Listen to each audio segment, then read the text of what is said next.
ನಮಸ್ಕಾರ ಗೆಳೆಯರೇ, ದೇಶ ಪ್ರೇಮಿಗಳೇ, ನಮ್ಮ ಕನ್ನಡ ಡಿಫೆನ್ಸ್ ನ್ಯೂಸ್ ಯೂಟ್ಯೂಬ್ ಚಾನಲ್ಗೆ ಸ್ವಾಗತ. ನಿಮಗೆ ಭಾರತದ ರಕ್ಷಣಾ ಶಕ್ತಿಯ ವಿಷಯಗಳನ್ನು, ನಮ್ಮ ಸೇನೆಯ ಸಾಧನೆಗಳನ್ನು ಮತ್ತು ಮೇಕ್ ಇನ್ ಇಂಡಿಯಾ ಅಭಿಯಾನದ ಶಕ್ತಿಯನ್ನು ನಿಮ್ಮ ಭಾಷೆಯಲ್ಲಿ ಅಂದರೆ ಕನ್ನಡದಲ್ಲಿ ಕೇಳಿ. ಭಾರತದ ಪ್ರತಿ ಮಿಸೈಲ್ ಉಡಾವಣೆ, ಪ್ರತಿ ಯುದ್ಧ ವಿಮಾನದ ಆಗಮನ, ಪ್ರತಿ ನೌಕಾ ಶಕ್ತಿಯ ಹೆಜ್ಜೆ ಎಲ್ಲವೂ ನಿಮಗೆ ತಲುಪಬೇಕು ಅಂದ್ರೆ ಈಗಲೇ ನಮ್ಮ ಚಾನೆಲ್ ಅನ್ನು ಸಬ್ಸ್ಕ್ರೈಬ್ ಮಾಡಿ ಮತ್ತು ಬೆಲ್ ಐಕಾನ್ ಕ್ಲಿಕ್ ಮಾಡಿ. ನಾವು ಕನ್ನಡಿಗರು ಮತ್ತು ಭಾರತ ಮಾತೆಯ ಹೆಮ್ಮೆಯ ಮಕ್ಕಳು. ಆ ಹೆಮ್ಮೆಯನ್ನು ಇನ್ನಷ್ಟು ಬಲಿಷ್ಠಗೊಳಿಸೋಣ. ಜೈ ಹಿಂದ್, ಜೈ ಕರ್ನಾಟಕ. ಮಲೇಷ್ಯಾದ $1.9 ಬಿಲಿಯನ್ ಮೌಲ್ಯದ ವಾಯು ರಕ್ಷಣಾ ಯುದ್ಧದಲ್ಲಿ ಭಾರತ ವರ್ಸಸ್ ಚೀನಾ. ನಮಸ್ಕಾರ ಸ್ನೇಹಿತರೆ. ಭಾರತ ಇವತ್ತು ಕೇವಲ ತನ್ನ ಗಡಿಗಳನ್ನು ರಕ್ಷಿಸಿಕೊಳ್ಳುವ ದೇಶವಾಗಿ ಉಳಿದಿಲ್ಲ. ತನ್ನ ಶಸ್ತ್ರಾಸ್ತ್ರಗಳನ್ನು ಬೇರೆ ದೇಶಗಳಿಗೆ ಮಾರಾಟ ಮಾಡುವ ಮೂಲಕ ಭೌಗೋಳಿಕ ರಾಜಕಾರಣದಲ್ಲಿ ತನ್ನ ಛಾಪನ್ನು ಮೂಡಿಸಲು ಶುರು ಮಾಡಿದೆ. ಇದಕ್ಕೆ ಅತ್ಯುತ್ತಮ ಉದಾಹರಣೆ ಏನು ಗೊತ್ತಾ? ಮಲೇಷ್ಯಾದ MERAD ಟೆಂಡರ್. ಮಲೇಷ್ಯಾ ಸರ್ಕಾರ ಸುಮಾರು ಮಲೇಷ್ಯನ್ ರಿಂಗೆಟ್ ಆದ $1.9 ಬಿಲಿಯನ್ ಅಂದರೆ ಸರಿಸುಮಾರು $500 ಮಿಲಿಯನ್ ಅಮೆರಿಕನ್ ಮೌಲ್ಯದ ಮೀಡಿಯಂ ರೇಂಜ್ ಏರ್ ಡಿಫೆನ್ಸ್ ಅಥವಾ MERAD ಯೋಜನೆಯನ್ನು ಘೋಷಿಸಿದೆ. ಅಂದರೆ ಆ ದೇಶಕ್ಕೆ 2 ಮಧ್ಯಮ ದೂರದ ವಾಯು ರಕ್ಷಣಾ ಬ್ಯಾಟರಿಗಳು ಬೇಕು. ಈ ಒಂದು ಟೆಂಡರನ್ನು ಗೆಲ್ಲಲು ಭಾರತ, ಚೀನಾ, ದಕ್ಷಿಣ ಕೊರಿಯಾ ಮತ್ತು ಯುರೋಪಿನ ರಕ್ಷಣಾ ಕಂಪನಿಗಳ ನಡುವೆ ನೇರ ಪೈಪೋಟಿ ನಡೆಯುತ್ತಿದೆ. ಈ ಸ್ಪರ್ಧೆಯಲ್ಲಿ ಭಾರತ ಏನು ಆಫರ್ ಮಾಡುತ್ತಿದೆ ಅಂತ ನೋಡೋಣ ಬನ್ನಿ. ಮೇ 2026ರಲ್ಲಿ ಕೌಲಾಲಂಪುರ್ನಲ್ಲಿ ನಡೆದ 19ನೇ ಡಿಫೆನ್ಸ್ ಸರ್ವಿಸಸ್ ಏಷ್ಯಾ ಪ್ರದರ್ಶನದಲ್ಲಿ ಭಾರತದ ಭರತ್ ಡೈನಾಮಿಕ್ಸ್ ಲಿಮಿಟೆಡ್ ಮತ್ತು ಭರತ್ ಎಲೆಕ್ಟ್ರಾನಿಕ್ಸ್ ಲಿಮಿಟೆಡ್ ಕಂಪನಿಗಳು ಭಾಗವಹಿಸಿದವು. ಅವರು ಮಲೇಷ್ಯಾ ಮುಂದೆ ಇಟ್ಟಿರುವ ಪ್ರಸ್ತಾಪ ಏನು ಗೊತ್ತಾ? ನಮ್ಮ ಸ್ವದೇಶಿ ಆಕಾಶ್ 1S ಮತ್ತು ಆಕಾಶ್ ಪ್ರೈಮ್ ಕ್ಷಿಪಣಿ ವ್ಯವಸ್ಥೆಗಳು. ಈ 2 ಸಿಸ್ಟಮ್ಗಳು ಏಕೆ ವಿಶೇಷ? ಮೊದಲಿನ ಆಕಾಶ್ ಕ್ಷಿಪಣಿ ಕಮಾಂಡ್ ಗೈಡೆನ್ಸ್ ಮೇಲೆ ಅವಲಂಬಿತವಾಗಿತ್ತು. ಅಂದರೆ ನೆಲದಿಂದ ರೆಡಾರ್ ಸಿಗ್ನಲ್ ಕೊಟ್ಟು ಕ್ಷಿಪಣಿಯನ್ನು ಗುರಿಯ ಕಡೆಗೆ ತಿರುಗಿಸಬೇಕಾಗುತ್ತಿತ್ತು. ಆದರೆ ಆಕಾಶ್ 1S ನಲ್ಲಿ ಸ್ವದೇಶಿ ತಂತ್ರಜ್ಞಾನದಿಂದ ತಯಾರಿಸಿದ ಆಕ್ಟಿವ್ ರೇಡಿಯೋ ಫ್ರೀಕ್ವೆನ್ಸಿ ಸೀಕರ್ ಅನ್ನು ಅಳವಡಿಸಲಾಗಿದೆ. ಇದರ ಅರ್ಥ ಏನೆಂದರೆ ಒಮ್ಮೆ ಹಾರಿ ಬಿಟ್ಟ ಮೇಲೆ ಆ ಕ್ಷಿಪಣಿ ತಾನೇ ಗುರಿಯನ್ನು ಟ್ರ್ಯಾಕ್ ಮಾಡುತ್ತದೆ. ಎದುರಾಳಿ ಎಷ್ಟೇ ಜಾಮಿಂಗ್ ಮಾಡಿದರೂ, ಎಷ್ಟೇ ತಪ್ಪಿಸಿಕೊಳ್ಳಲು ತ್ವರಿತ ತಿರುವುಗಳನ್ನು ತೆಗೆದುಕೊಂಡರೂ ಈ ಕ್ಷಿಪಣಿ ಬಿಡುವುದಿಲ್ಲ. ಆಕಾಶ್ 1Sನ ತಾಂತ್ರಿಕ ವಿವರಗಳನ್ನು ನೋಡಿ. ಇದರ ತಡೆಯುವ ದೂರ ಸುಮಾರು 25 ಕಿಲೋಮೀಟರ್, ವೇಗ ಮ್ಯಾಕ್ 2.5 ಅಂದರೆ ಶಬ್ದಕ್ಕಿಂತ 2.5 ಪಟ್ಟು ವೇಗ, ಸಿಡಿಮದ್ದಿನ ತಲೆ ಸರಿ ಸುಮಾರು 60 ಕಿಲೋಗ್ರಾಂ, ಹೈ ಎಕ್ಸ್ಪ್ಲೋಸಿವ್ ಫ್ರಾಗ್ಮೆಂಟೇಶನ್ ವಾರ್ಹೆಡ್. ಇದು ಯುದ್ಧ ವಿಮಾನ, ಡ್ರೋನ್, ಕ್ರೂಸ್ ಮಿಸೈಲ್ ಯಾವುದನ್ನು ಬೇಕಾದರೂ ಹೊಡೆದುರುಳಿಸಬಲ್ಲದು. ಆಕಾಶ್ ಪ್ರೈಮ್ ಬಗ್ಗೆ ಹೇಳಬೇಕೆಂದರೆ ಈ ವೇರಿಯಂಟ್ ವಿಶೇಷವಾಗಿ ಎತ್ತರದ ಪ್ರದೇಶಗಳಲ್ಲಿ ಕಾರ್ಯನಿರ್ವಹಿಸಲು ವಿನ್ಯಾಸ ಮಾಡಲಾಗಿದೆ. ಉಗ್ರ ವಾತಾವರಣದಲ್ಲೂ ಕಾರ್ಯನಿರ್ವಹಿಸಬಲ್ಲ ಸಾಮರ್ಥ್ಯ ಮತ್ತು ಚಲನೆಯ ಸಾಮರ್ಥ್ಯ ಇದರ ಪ್ರಮುಖ ಅಂಶಗಳು. ಡ್ರೋನ್, ಕ್ರೂಸ್ ಕ್ಷಿಪಣಿ ಮತ್ತು ಕಡಿಮೆ ಎತ್ತರದಲ್ಲಿ ಹಾರುವ ಸ್ಟೆಲ್ತ್ ಯುದ್ಧ ವಿಮಾನಗಳಿಂದ ಹೆಚ್ಚುತ್ತಿರುವ ಬೆದರಿಕೆಯನ್ನು ಎದುರಿಸಲು ಇದನ್ನು ವಿನ್ಯಾಸ ಮಾಡಲಾಗಿದೆ. ಇನ್ನೊಂದು ಪ್ರಮುಖ ಅಂಶ ಏನೆಂದರೆ ಆಕಾಶ್ ವ್ಯವಸ್ಥೆಯ 93% ಹೆಚ್ಚು ಭಾಗಗಳು ಭಾರತದಲ್ಲೇ ತಯಾರಾಗುತ್ತವೆ. ಇದನ್ನು ಖರೀದಿಸುವ ದೇಶಕ್ಕೆ ಒಂದೇ ಒಂದು ಮೂಲ ದೇಶದ ಮೇಲೆ ಅವಲಂಬನೆ ಇರುವುದಿಲ್ಲ ಅನ್ನುವ ಭರವಸೆ ಇದು ಕೊಡುತ್ತದೆ. ಯುದ್ಧ ಸ್ಥಿತಿಯಲ್ಲಿ ಅಥವಾ ನಿರ್ಬಂಧತೆ ಸಾಧ್ಯತೆ ಇದ್ದಾಗ ಇದು ಬಹಳ ಮುಖ್ಯ ಅಂಶ. ಭಾರತ ಮಲೇಷ್ಯಾಗೆ ಕೊಡುತ್ತಿರುವ ಆಫರ್ ಕೇವಲ ಕ್ಷಿಪಣಿಗಳಷ್ಟೇ ಅಲ್ಲ. ತಂತ್ರಜ್ಞಾನದ ವರ್ಗಾವಣೆ, ಮಲೇಷ್ಯಾದಲ್ಲೇ ಕ್ಷಿಪಣಿ ಜೋಡಣೆ, ಮೇಂಟೆನೆನ್ಸ್, ರಿಪೇರ್ ಮತ್ತು ಓವರ್ಹಾಲ್ ಸೌಲಭ್ಯ, ಜೊತೆಗೆ 30%ಕ್ಕಿಂತ ಹೆಚ್ಚು ಲೋಕಲ್ ಇಂಡಸ್ಟ್ರಿಯಲ್ ಪಾರ್ಟಿಸಿಪೇಷನ್. ಇವೆಲ್ಲ ಮಲೇಷ್ಯಾ ಸರ್ಕಾರದ ಡಿಫೆನ್ಸ್ ಇಂಡಸ್ಟ್ರಿ ಪಾಲಿಸಿ 2026ಕ್ಕೆ ನೇರವಾಗಿ ಹೊಂದಿಕೊಳ್ಳುತ್ತದೆ. ಮಲೇಷ್ಯಾ ತನ್ನ ಸ್ವಂತ ರಕ್ಷಣಾ ಉದ್ಯಮವನ್ನು ಬೆಳೆಸಿಕೊಳ್ಳಬೇಕು ಅನ್ನುವ ಗುರಿ ಹೊಂದಿದೆ. ಭಾರತದ ಈ ಪ್ಯಾಕೇಜ್ ಮಲೇಷ್ಯಾದ ಪಾಲಿಸಿ ಎರಡೂ ಒಟ್ಟಿಗೆ ಹೋಲಿಕೆಯಾಗುತ್ತದೆ. ಇದರ ಭೌಗೋಳಿಕ ರಾಜಕಾರಣದ ಆಯಾಮ ಬಹಳ ಮುಖ್ಯ. ದಕ್ಷಿಣ ಚೀನಾ ಸಮುದ್ರ, ತೈವಾನ್ ಜಲಸಂಧಿ ಮತ್ತು ಹಿಂದೂ ಮಹಾಸಾಗರ, ಪೆಸಿಫಿಕ್ ಮಹಾಸಾಗರ ನಡುವಿನ ಸಮುದ್ರ ಮಾರ್ಗಗಳಲ್ಲಿ ಒತ್ತಡ ಹೆಚ್ಚುತ್ತಿರುವ ಈ ಸಂದರ್ಭದಲ್ಲಿ ಆಗ್ನೇಯ ಏಷ್ಯಾ ದೇಶಗಳು ತಮ್ಮ ವಾಯು ರಕ್ಷಣಾ ಸಾಮರ್ಥ್ಯವನ್ನು ಹೆಚ್ಚಿಸಿಕೊಳ್ಳಲು ಮುಂದಾಗಿವೆ. ಈ ಸ್ಪರ್ಧೆಯಲ್ಲಿ ಚೀನಾ ತನ್ನ ರಕ್ಷಣಾ ಕೈಗಾರಿಕೆ ವಿಸ್ತರಿಸಲು ಈಗಾಗಲೇ ಆಗ್ನೇಯ ಏಷ್ಯಾದಲ್ಲಿ ತಳವೂರಿದೆ. ಭಾರತ ಈ ಟೆಂಡರ್ ಅನ್ನು ಗೆದ್ದರೆ ಏನಾಗುತ್ತದೆ? ಮಲೇಷ್ಯಾ ಚೀನಾ ಪ್ರಭಾವದ ವ್ಯಾಪ್ತಿಯ ಹೊರಗೆ ತನ್ನ ರಕ್ಷಣಾ ವ್ಯವಸ್ಥೆ ನಿರ್ಮಿಸಿಕೊಳ್ಳಲು ಅವಕಾಶ ಪಡೆಯುತ್ತದೆ. ಭಾರತಕ್ಕೆ ಇದು ಆತ್ಮನಿರ್ಭರ ಭಾರತದ ರಕ್ಷಣಾ ರಫ್ತು ಕಾರ್ಯಸೂಚಿಗೆ ಐತಿಹಾಸಿಕ ಮಾನ್ಯತೆ ಮತ್ತು ಇಂಡೋ ಪೆಸಿಫಿಕ್ ವಲಯದಲ್ಲಿ ಭಾರತದ ಕಾರ್ಯತಂತ್ರದ ಸ್ಥಾನ ಗಟ್ಟಿಗೊಳ್ಳುತ್ತದೆ. ಮಲೇಷ್ಯಾ ಯಾರ ಕ್ಷಿಪಣಿಯನ್ನು ಆರಿಸಿಕೊಳ್ಳುತ್ತದೆ ಅನ್ನುವ ನಿರ್ಧಾರ ಕೇವಲ ಒಂದು ರಕ್ಷಣಾ ಖರೀದಿ ಮಾತ್ರ ಅಲ್ಲ, ಅದು ಮುಂದಿನ ದಶಕದಲ್ಲಿ ಈ ಪ್ರದೇಶದ ಭೌಗೋಳಿಕ ರಾಜಕೀಯ ಒಡಂಬಡಿಕೆಗೆ ಯಾವ ದಿಕ್ಕಿನಲ್ಲಿ ಸಾಗುತ್ತದೆ ಎಂಬುದರ ಸಂಕೇತವಾಗಿರುತ್ತದೆ.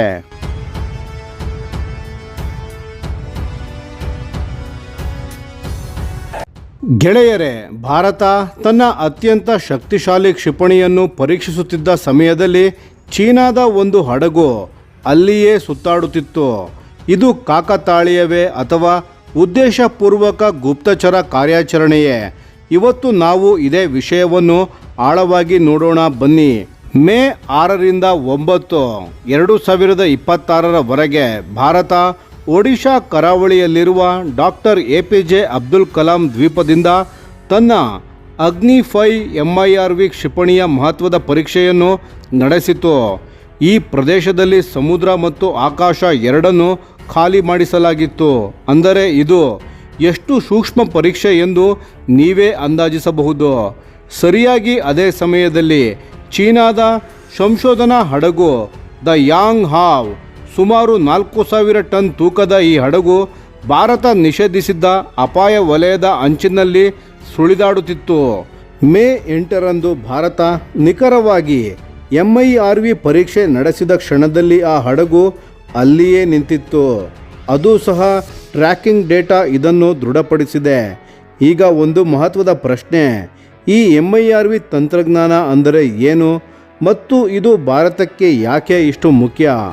ಸ್ನೇಹಿತರೆ, ಮಲ್ಟಿಪಲ್ ಇಂಡಿಪೆಂಡೆಂಟ್ಲಿ ಟಾರ್ಗೆಟಬಲ್ ರೀಎಂಟ್ರಿ ವೆಹಿಕಲ್ ಅಂದರೆ ಒಂದೇ ಕ್ಷಿಪಣಿ ಹಾರಿದರೆ ಸಾಕು, ಅದು ಒಂದಲ್ಲ ಹಲವು ನ್ಯೂಕ್ಲಿಯರ್ ಸಿಡಿತಲೆಗಳನ್ನು ಬೇರೆ ಬೇರೆ ಗುರಿಗಳ ಮೇಲೆ ಏಕಕಾಲದಲ್ಲಿ ಬೀಳಿಸಬಲ್ಲದು.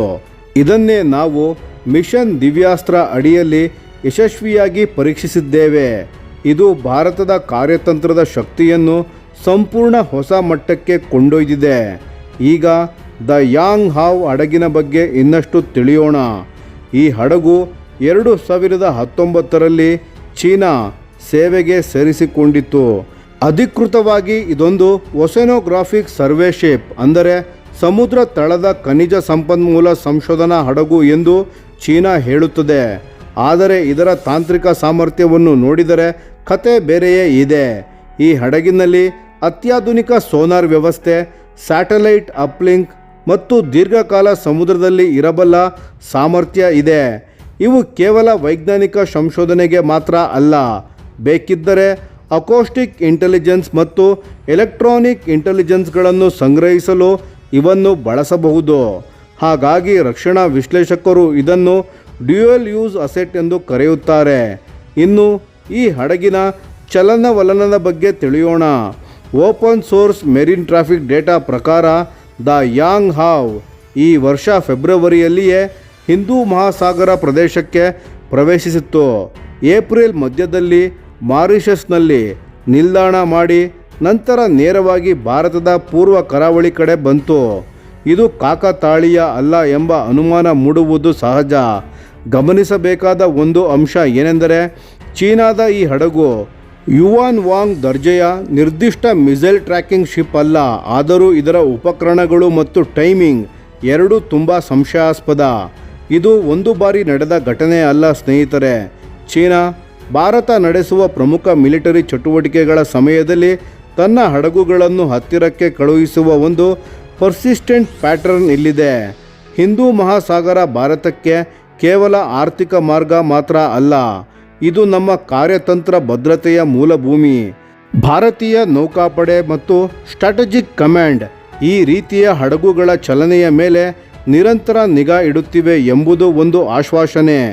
ಆದರೆ ಇದು ಇನ್ನಷ್ಟು ಬಲಿಷ್ಠ ಮ್ಯಾರಿಟೈಮ್ ಡೊಮೇನ್ ಅವೇರ್ನೆಸ್ ಮತ್ತು ನೇವಲ್ ಪೋಸ್ಚರ್ ಅಗತ್ಯ ಎಂಬುದನ್ನು ಸಹ ಸಾಬೀತುಪಡಿಸುತ್ತದೆ.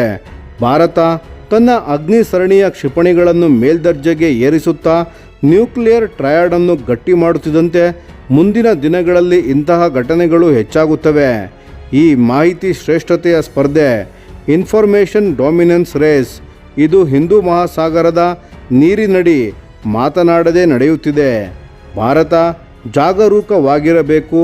ನಮ್ಮ ನೌಕಾಪಡೆ ಜಾಗರೂಕವಾಗಿದೆ ಮತ್ತು ನಾವು ನಾಗರಿಕರಾಗಿ ಈ ಬೆಳವಣಿಗೆಗಳ ಬಗ್ಗೆ ಜಾಗೃತರಾಗಿರಬೇಕು.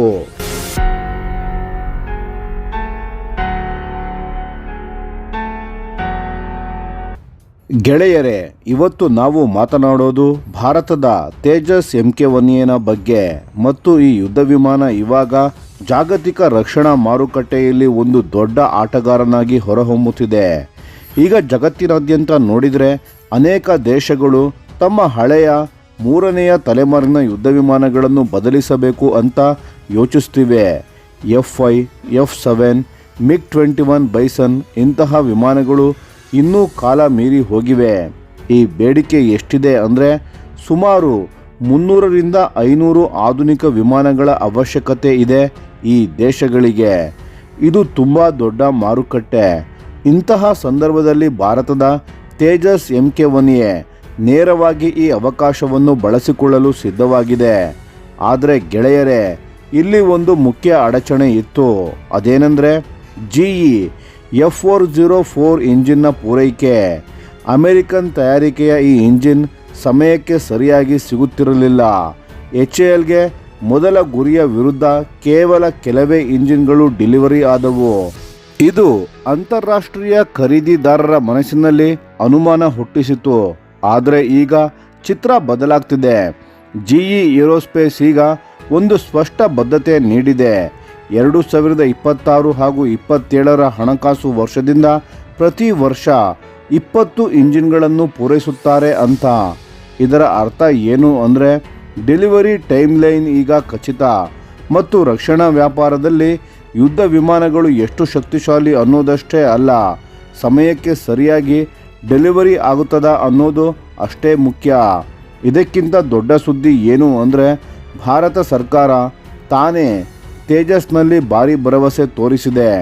ರಕ್ಷಣಾ ಸಚಿವಾಲಯ ಇತ್ತೀಚೆಗೆ ಭಾರತೀಯ ವಾಯುಪಡೆಗಾಗಿ ಇನ್ನೂ ಹೆಚ್ಚುವರಿ 97 ತೇಜಸ್ MK1A ಯುದ್ಧ ವಿಮಾನಗಳನ್ನು ಖರೀದಿಸಲು ಅನುಮತಿ ನೀಡಿದೆ. ಇದರ ಒಟ್ಟು ಮೌಲ್ಯ ಸುಮಾರು 62,000 ಕೋಟಿ ರೂಪಾಯಿಗಳು, ಅಂದರೆ 7.2 ಬಿಲಿಯನ್ ಅಮೆರಿಕನ್ ಡಾಲರ್. ಇದರೊಂದಿಗೆ ಒಟ್ಟು ತೇಜಸ್ MK1A ಆರ್ಡರ್ 180 ಯುದ್ಧ ವಿಮಾನಗಳನ್ನು ದಾಟಿದೆ. ಇದನ್ನು ಬೇರೆ ದೇಶಗಳು ಹೇಗೆ ನೋಡುತ್ತಾರೆ ಅಂದರೆ ಇದು ಒಂದು ರೀತಿ ಸರ್ಕಾರಿ ಗ್ಯಾರಂಟಿ ಇದ್ದಂತೆ.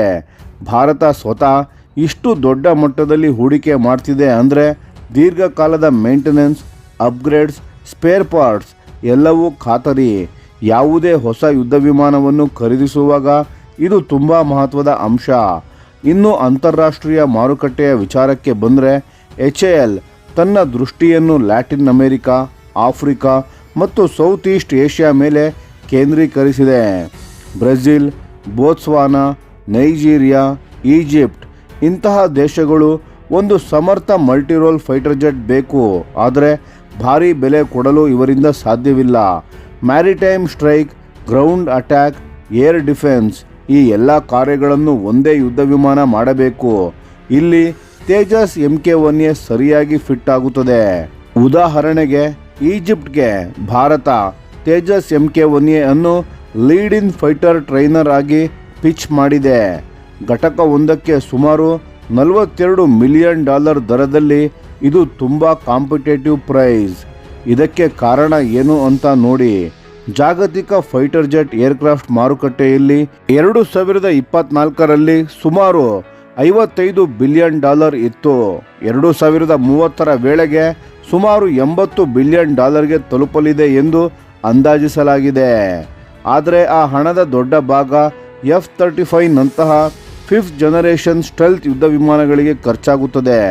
ಇವು ಸಾಮಾನ್ಯ ದೇಶಗಳಿಗೆ ಖರೀದಿಸಲಿಕ್ಕೆ ಸಾಧ್ಯವಿಲ್ಲ. ಹಾಗಾಗಿ ಮೀಡಿಯಂ ಬಡ್ಜೆಟ್ ದೇಶಗಳಿಗೆ 4.5ನೇ ತಲೆಮಾರಿನ ಲೈಟ್ ಫೈಟರ್ ಜೆಟ್ಗಳ ಮೇಲೆ ದೊಡ್ಡ ಬೇಡಿಕೆ ಇದೆ. BVR ಸಾಮರ್ಥ್ಯ ಇರಲಿ, ಆಧುನಿಕ ಏವಿಯಾನಿಕ್ಸ್ ಇರಲಿ, ಆದರೆ ಬೆಲೆ ಕೈಗೆಟುಕುವಂತಿರಲಿ ಅಂತ.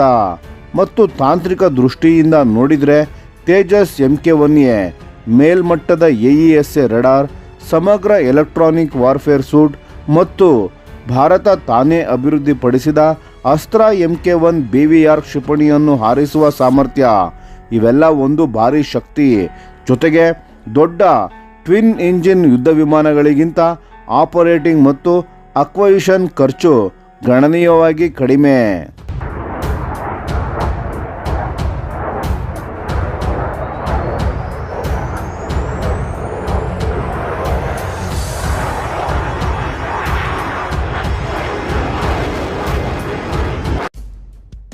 ಆದರೆ ಗೆಳೆಯರೇ, ಇನ್ನೊಂದು ಅಂಶ ಇದೆ.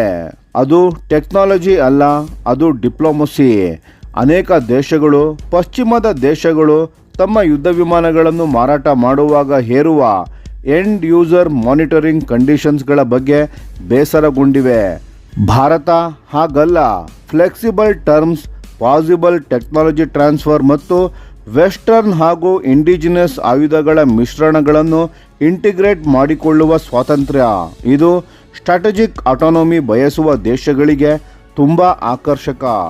ಒಟ್ಟಿನಲ್ಲಿ ಹೇಳಬೇಕೆಂದರೆ ಸ್ಟೆಡಿ ಆದ ಇಂಜಿನ್ ಸಪ್ಲೈ, ಭಾರತದ ಸರ್ಕಾರದ ಭಾರಿ ಡೊಮೆಸ್ಟಿಕ್ ಬ್ಯಾಕಿಂಗ್ ಮತ್ತು ಜಗತ್ತಿನಾದ್ಯಂತ ಕಾಸ್ಟ್ ಎಫೆಕ್ಟಿವ್ ಫೈಟರ್ ಜೆಟ್ಗಳ ಬೇಡಿಕೆ, ಈ ಮೂರು ಅಂಶಗಳು ಒಟ್ಟಾಗಿ 2026 ತೇಜಸ್ ಯುದ್ಧ ವಿಮಾನದ ಕಾರ್ಯಕ್ರಮಕ್ಕೆ ಒಂದು ನಿರ್ಣಾಯಕ ವರ್ಷವನ್ನಾಗಿ ಮಾಡಿವೆ. ಈಗ HAL ಮುಂದಿರುವ ಸವಾಲು ಏನೆಂದರೆ ಇಂಟ್ರೆಸ್ಟ್ ಅನ್ನು ಕಾಂಟ್ರಾಕ್ಟ್ಸ್ ಆಗಿ ಪರಿವರ್ತಿಸುವುದು ಮತ್ತು ಪ್ರೊಡಕ್ಷನ್ ಹಾಗೂ ಸಪೋರ್ಟ್ ಇನ್ಫ್ರಾಸ್ಟ್ರಕ್ಚರ್ಗಳನ್ನು ಜಾಗತಿಕ ಬೇಡಿಕೆಗೆ ತಕ್ಕ ಮಟ್ಟಕ್ಕೆ ವಿಸ್ತರಿಸುವುದು. ಯುದ್ಧ ವಿಮಾನ ಸಿದ್ಧವಾಗಿದೆ. ಈಗ ಸ್ನೇಹಿತರೆ, ಭಾರತದ ರಕ್ಷಣಾ ಇತಿಹಾಸದಲ್ಲಿ ಒಂದು ಅಭೂತಪೂರ್ವ ಕ್ಷಣ ಬರಲು ಸಿದ್ಧವಾಗಿದೆ. ಗುಜರಾತ್ನ ವಡೋದರದಲ್ಲಿರುವ ಟಾಟಾ ಏರ್ಬಸ್ ಕಾರ್ಖಾನೆಯಿಂದ ಭಾರತದ ಮೊದಲ ಸ್ವದೇಶಿ ನಿರ್ಮಿತ C-295 ಮಿಲಿಟರಿ ಟ್ರಾನ್ಸ್ಪೋರ್ಟ್ ವಿಮಾನ ಶೀಘ್ರದಲ್ಲೇ ಹೊರಬರಲಿದೆ. ಇದು ಕೇವಲ ಒಂದು ವಿಮಾನ ಮಾತ್ರವಲ್ಲ, ಇದು ಭಾರತದ ಆತ್ಮನಿರ್ಭರ ಕನಸಿನ ನಿಜವಾದ ರೆಕ್ಕೆ. ಹಾಗಾದರೆ ಅದರ ವಿಶೇಷತೆ ಏನು ಗೊತ್ತಾ? ಇಲ್ಲಿಯವರೆಗೆ ಭಾರತದಲ್ಲಿ ಮಿಲಿಟರಿ ವಿಮಾನ ತಯಾರಿಸೋದು ಅಂದರೆ HAL ತರಹದ ಸರಕಾರಿ ಕಂಪನಿಗಳ ಕೆಲಸ ಅಂತ ಇತ್ತು. ಆದರೆ ಈ ಬಾರಿ ಟಾಟಾ ಅಡ್ವಾನ್ಸ್ಡ್ ಸಿಸ್ಟಮ್ಸ್ ಲಿಮಿಟೆಡ್ ಎಂಬ ಒಂದು ಖಾಸಗಿ ಕಂಪನಿ ಈ ಸಾಧನೆ ಮಾಡಲಿದೆ. ಭಾರತದ ಮೊದಲ ಮಿಲಿಟರಿ ವಿಮಾನವನ್ನು ಖಾಸಗಿ ವಲಯ ತಯಾರಿಸುತ್ತಿದೆ. ಇದು ದೇಶದ ರಕ್ಷಣಾ ಉತ್ಪಾದನಾ ಕ್ಷೇತ್ರದಲ್ಲಿ ನಿಜಕ್ಕೂ ಒಂದು ದೊಡ್ಡ ಬದಲಾವಣೆ. ಈ C-295 ವಿಮಾನ ಏನು ಮಾಡುತ್ತೆ ಅಂತ ನೋಡೋಣ ಬನ್ನಿ. ಇದು ಒಂದು ಮೀಡಿಯಂ ಟ್ಯಾಕ್ಟಿಕಲ್ ಟ್ರಾನ್ಸ್ಪೋರ್ಟ್ ಏರ್ಕ್ರಾಫ್ಟ್. ಸೈನಿಕರನ್ನು ಸಾಗಿಸುವುದು, ಸರಕು ಸಾಗಣೆ, ವೈದ್ಯಕೀಯ ಸ್ಥಳಾಂತರ, ವಿಶೇಷ ಕಾರ್ಯಾಚರಣೆ ಎಲ್ಲದಕ್ಕೂ ಬಳಕೆಯಾಗುತ್ತೆ. 9,000 ಕಿಲೋಗ್ರಾಂಗಿಂತ ಹೆಚ್ಚು ಭಾರ ಹೊರಬಲ್ಲದು. 71 ಸೈನಿಕರನ್ನು ಏಕಕಾಲದಲ್ಲಿ ಕರೆದೊಯ್ಯಬಲ್ಲದು.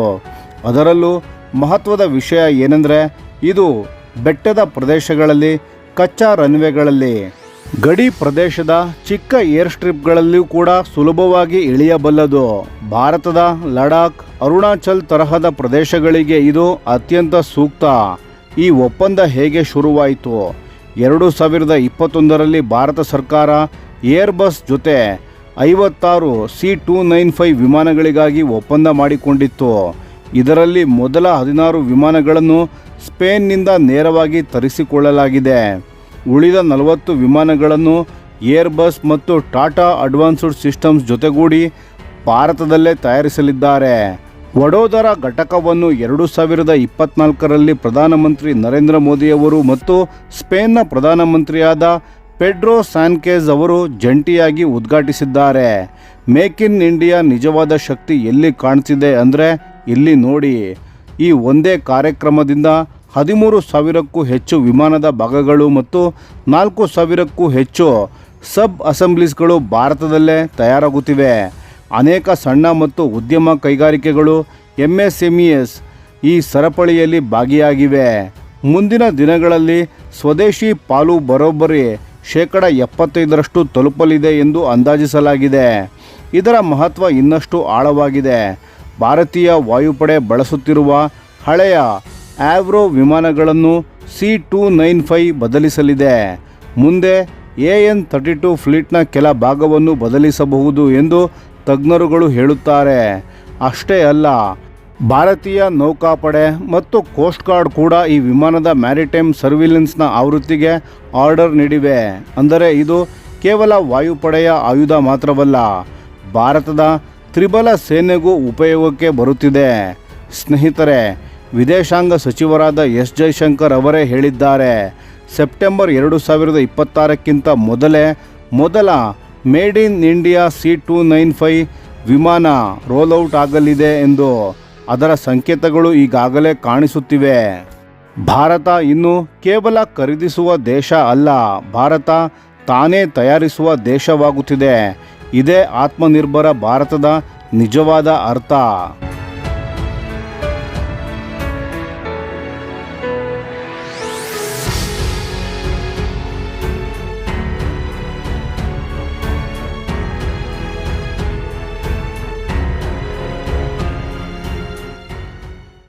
ನಮಸ್ಕಾರ ಸ್ನೇಹಿತರೆ, ಸ್ವಾಗತ ನಮ್ಮ ಚಾನಲ್ಗೆ. ಇವತ್ತು ನಾವು ಮಾತನಾಡಲಿರುವ ವಿಷಯವು ತುಂಬ ಮಹತ್ವದ್ದು. ಭಾರತ ಮೊದಲ ಬಾರಿಗೆ ತನ್ನ ಶಕ್ತಿಶಾಲಿ ಪ್ರಳಯ್ ಕ್ಷಿಪಣಿಯನ್ನು ವಿದೇಶಕ್ಕೆ ರಫ್ತು ಮಾಡಲು ಸಿದ್ಧವಾಗುತ್ತಿದೆ. ಹೌದು, ನೀವು ಸರಿಯಾಗಿಯೇ ಕೇಳಿದ್ದೀರಿ. ಭಾರತದ DRDO ಈಗ ಪ್ರಳಯ್ ಕ್ಷಿಪಣಿಯ ಒಂದು ಸ್ಪೆಷಲ್ ಎಕ್ಸ್ಪೋರ್ಟ್ ವರ್ಷನನ್ನು ತಯಾರಿಸುತ್ತಿದೆ ಮತ್ತು ಇದರ ರೇಂಜ್ 300 ಕಿಲೋಮೀಟರ್ಗೆ ಸೀಮಿತವಾಗಿರುತ್ತದೆ. ಇದು ಯಾರಿಗಾಗಿ? ಅರ್ಮೇನಿಯಾ ದೇಶಕ್ಕಾಗಿ. ನ್ಯೂ ದೆಲ್ಲಿ ಮತ್ತು ಯೆರೆವಾನ್ ನಡುವೆ ಮಾತುಕತೆ ಈಗ ತುಂಬ ಮುಂದುವರೆದಿದೆ.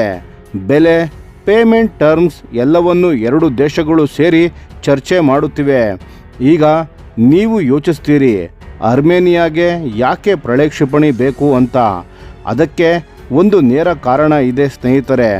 ಅರ್ಮೇನಿಯಾದ ನೆರೆಯ ದೇಶ ಅಜರ್ಬೈಜಾನ್ ಅವರ ಬಳಿ ಈಗಾಗಲೇ ಇಸ್ರೇಲ್ ತಯಾರಿಸಿದ ಲೋರಾ ಮಿಸೈಲ್ ಇದೆ. ಈ ಮಿಸೈಲ್ ಸುಮಾರು 400 ಕಿಲೋಮೀಟರ್ ದೂರದ ಗುರಿಯನ್ನು ಹೊಡೆಯಬಲ್ಲದು. 400ರಿಂದ 600 ಕಿಲೋ ಪೇಲೋಡನ್ನು ಹೊತ್ತುಕೊಂಡು ಹೋಗಬಲ್ಲದು. ಇತ್ತೀಚಿನ ಯುದ್ಧಗಳಲ್ಲಿ ಇದು ತುಂಬ ಎಫೆಕ್ಟಿವ್ ಆಗಿ ಕೆಲಸ ಮಾಡಿದೆ. ಹಾಗಾಗಿ ಅರ್ಮೇನಿಯಾ ಕೂಡ ಅಷ್ಟೇ ಶಕ್ತಿಯ ಇಲ್ಲ ಅದಕ್ಕಿಂತಲೂ ಉತ್ತಮವಾದ ಒಂದು ಪ್ರಿಸಿಷನ್ ಸ್ಟ್ರೈಕ್ ಕೇಪಬಿಲಿಟಿ ಬೇಕು ಅಂತ ಅಂದುಕೊಂಡಿದೆ. ಅಲ್ಲಿಗೆ ಪ್ರಳಯ್ ಎಂಟರ್ ಆಗುತ್ತಿದೆ. ಪ್ರಳಯ್ ಮಿಸೈಲ್ ಸೂಪರ್ಸಾನಿಕ್ ಸ್ಪೀಡ್ನಲ್ಲಿ ಚಲಿಸುತ್ತದೆ. ಇದರ ದಾರಿ ಟ್ರೆಜೆಕ್ಟರಿ ಸಾಮಾನ್ಯ ಮಿಸೈಲ್ನ ಹಾಗೆ ಸುತ್ತು ಬಳಸಿ ಹೋಗುವುದಿಲ್ಲ. ಇದು ತುಂಬ ಫ್ಲ್ಯಾಟ್ ಆದ ಕ್ವಾಸಿ ಬ್ಯಾಲಿಸ್ಟಿಕ್ ಪ್ಯಾತ್ನಲ್ಲಿ ಚಲಿಸುತ್ತದೆ. ಇದರ ಅರ್ಥ ಏನು ಅಂದರೆ, ಶತ್ರುಗಳ ರೆಡಾರ್ಗೆ ಇದನ್ನು ಡಿಟೆಕ್ಟ್ ಮಾಡಲು ತುಂಬ ಕಡಿಮೆ ಸಮಯ ಸಿಗುತ್ತದೆ. ಅದರ ಮೇಲೆ ಹಾರಾಡುವಾಗ ಮಿಡ್ ಫ್ಲೈಟ್ನಲ್ಲೇ ಡೈರೆಕ್ಷನನ್ನು ಬದಲಾಯಿಸಿಕೊಳ್ಳಬಲ್ಲದು. ಇದರಿಂದ ಆಧುನಿಕ ಏರ್ ಡಿಫೆನ್ಸ್ ಸಿಸ್ಟಮ್ಸ್ ಕೂಡ ಇದನ್ನು ಇಂಟರ್ಸೆಪ್ಟ್ ಮಾಡುವುದು ತುಂಬ ಕಷ್ಟ ಆಗುತ್ತದೆ. ಶತ್ರುವಿಗೆ ರಿಯಾಕ್ಟ್ ಮಾಡಲು ಸಮಯವೇ ಸಿಗುವುದಿಲ್ಲ. ಅಷ್ಟು ಡೇಂಜರಸ್. ಇನ್ನು ಎಕ್ಸ್ಪೋರ್ಟ್ ವರ್ಷನ್ನ ವಿಷಯಕ್ಕೆ ಬರೋಣ. 300 ಕಿಲೋಮೀಟರ್ ರೇಂಜ್ ಮತ್ತು 500 ಕಿಲೋ ಪೇಲೋಡ್. ಈ ಲಿಮಿಟ್ ಯಾಕೆ ಹಾಕ್ತಾ ಇದ್ದಾರೆ ಅಂತ ನೀವು ಕೇಳ್ತೀರಿ. ಇದು MTCR missile technology control regime ಎನ್ನುವ ಅಂತಾರಾಷ್ಟ್ರೀಯ ನಿಯಮಾವಳಿಗೆ ಅನುಗುಣವಾಗಿ ಭಾರತ ಈ ರೆಜಿಮ್ನ ಮೆಂಬರ್ ದೇಶ. ಹಾಗಾಗಿ ನಾವು ಮಿಸೈಲ್ಗಳನ್ನು ಎಕ್ಸ್ಪೋರ್ಟ್ ಮಾಡಬೇಕಾದ್ರೆ ಈ ಗೈಡ್ಲೈನ್ಸ್ಗಳನ್ನು ಫಾಲೋ ಮಾಡಲೇಬೇಕು. ಜೊತೆಗೆ ಭಾರತದ ಡೊಮೆಸ್ಟಿಕ್ SCOMET ರೆಗ್ಯುಲೇಷನ್ಸ್ಗಳು ಕೂಡ ಇದೆ. ಸೆನ್ಸಿಟಿವ್ ಮಿಲಿಟರಿ ಟೆಕ್ನಾಲಜಿ ಟ್ರಾನ್ಸ್ಫರ್ ಮಾಡುವಾಗ ಅದು ಕ್ಲಿಯರ್ ಆಗಬೇಕು. ಭಾರತ ರೆಸ್ಪಾನ್ಸಿಬಲ್ ಆರ್ಮ್ಸ್ ಎಕ್ಸ್ಪೋರ್ಟರ್ ಆಗಿ ತನ್ನ ಇಮೇಜನ್ನು ಉಳಿಸಿಕೊಳ್ಳುತ್ತಾ ಸ್ಟ್ರಾಟಜಿಕ್ ಪಾರ್ಟ್ನರ್ಶಿಪ್ಸ್ಗಳನ್ನು ಕಟ್ಟಿಕೊಳ್ಳಲು ಇದು ತುಂಬ ಇಂಪಾರ್ಟೆಂಟ್. ಪ್ರಳಯ್ ಕ್ಷಿಪಣಿ ಒಂದು ಸಾಲಿಡ್ ಪ್ರೊಪೊಲೆಂಟ್ ರಾಕೆಟ್ ಮೋಟಾರ್ನಿಂದ ಚಲಿಸುತ್ತದೆ. ಇದರ ಟಾರ್ಗೆಟ್ ಏನು ಅಂದರೆ, ಶತ್ರುಗಳ ಕಮ್ಯುನಿಕೇಷನ್ ಸೆಂಟರ್ಸ್, ಸಪ್ಲೈ ಡಿಪೋಟ್ಸ್ ಮತ್ತು ಫಾರ್ವರ್ಡ್ ಏರ್ಬೇಸ್ ತರಹದ ಮಹತ್ವದ ಗುರಿಗಳನ್ನು ನಾಶ ಮಾಡುವುದು. ಒಂದೇ ಮಾತಿನಲ್ಲಿ ಹೇಳಬೇಕು ಅಂದರೆ ಇದು ಯುದ್ಧ ಭೂಮಿಯ ಮೇಲೆ ನಿರ್ಣಾಯಕ ಹೊಡೆತ ನೀಡಬಲ್ಲ ಒಂದು ಶಕ್ತಿಶಾಲಿ ಆಯುಧ. ಇನ್ನು ಈ ಡೀಲ್ ಯಶಸ್ವಿಯಾದರೆ ಏನಾಗುತ್ತದೆ? ಭಾರತ ಮೊದಲ ಬಾರಿಗೆ ಹೆವಿ ಡ್ಯೂಟಿ ಟ್ಯಾಕ್ಟಿಕಲ್ ಬ್ಯಾಟಲ್ಫೀಲ್ಡ್ ಮಿಸೈಲನ್ನು ಎಕ್ಸ್ಪೋರ್ಟ್ ಮಾಡಿದ ದೇಶ ಅನಿಸಿಕೊಳ್ಳುತ್ತದೆ. ಇದು ಭಾರತದ ಡಿಫೆನ್ಸ್ ಮ್ಯಾನುಫ್ಯಾಕ್ಚರಿಂಗ್ಗೆ ಒಂದು ಹಿಸ್ಟಾರಿಕ್ ಮೈಲ್ಸ್ಟೋನ್. ಅರ್ಮೇನಿಯಾ ಜೊತೆಗಿನ ಡಿಫೆನ್ಸ್ ರಿಲೇಷನ್ಶಿಪ್ ಕೂಡ ಹೊಸ ಎತ್ತರಕ್ಕೆ ಹೋಗುತ್ತದೆ. ಈಗಾಗಲೇ Armenia Pinaka multi barrel rocket launchers, Swathi weapon locating radars ಮತ್ತು Akash surface to air missile system ಇವನ್ನೆಲ್ಲ ಭಾರತದಿಂದ ತರಿಸಿಕೊಂಡಿದೆ. ಪ್ರಳಯ್ ಬಂದರೆ ಈ ಸಂಬಂಧವು ಇನ್ನಷ್ಟು ಡೀಪ್ ಆಗಲಿದೆ. ಒಂದು full fledged strategic defence partnership ಆಗುತ್ತದೆ. ಸ್ನೇಹಿತರೆ, ಇದು ಭಾರತಕ್ಕೆ ಮಾತ್ರ ಅಲ್ಲ, ಇಡೀ ವಿಶ್ವದ ರಂಗಭೂಮಿಯಲ್ಲಿ ಭಾರತದ ಹೆಜ್ಜೆ ಗುರುತು ಮೂಡಿಸುವ ಒಂದು ಮಹತ್ವದ ಹೆಜ್ಜೆ.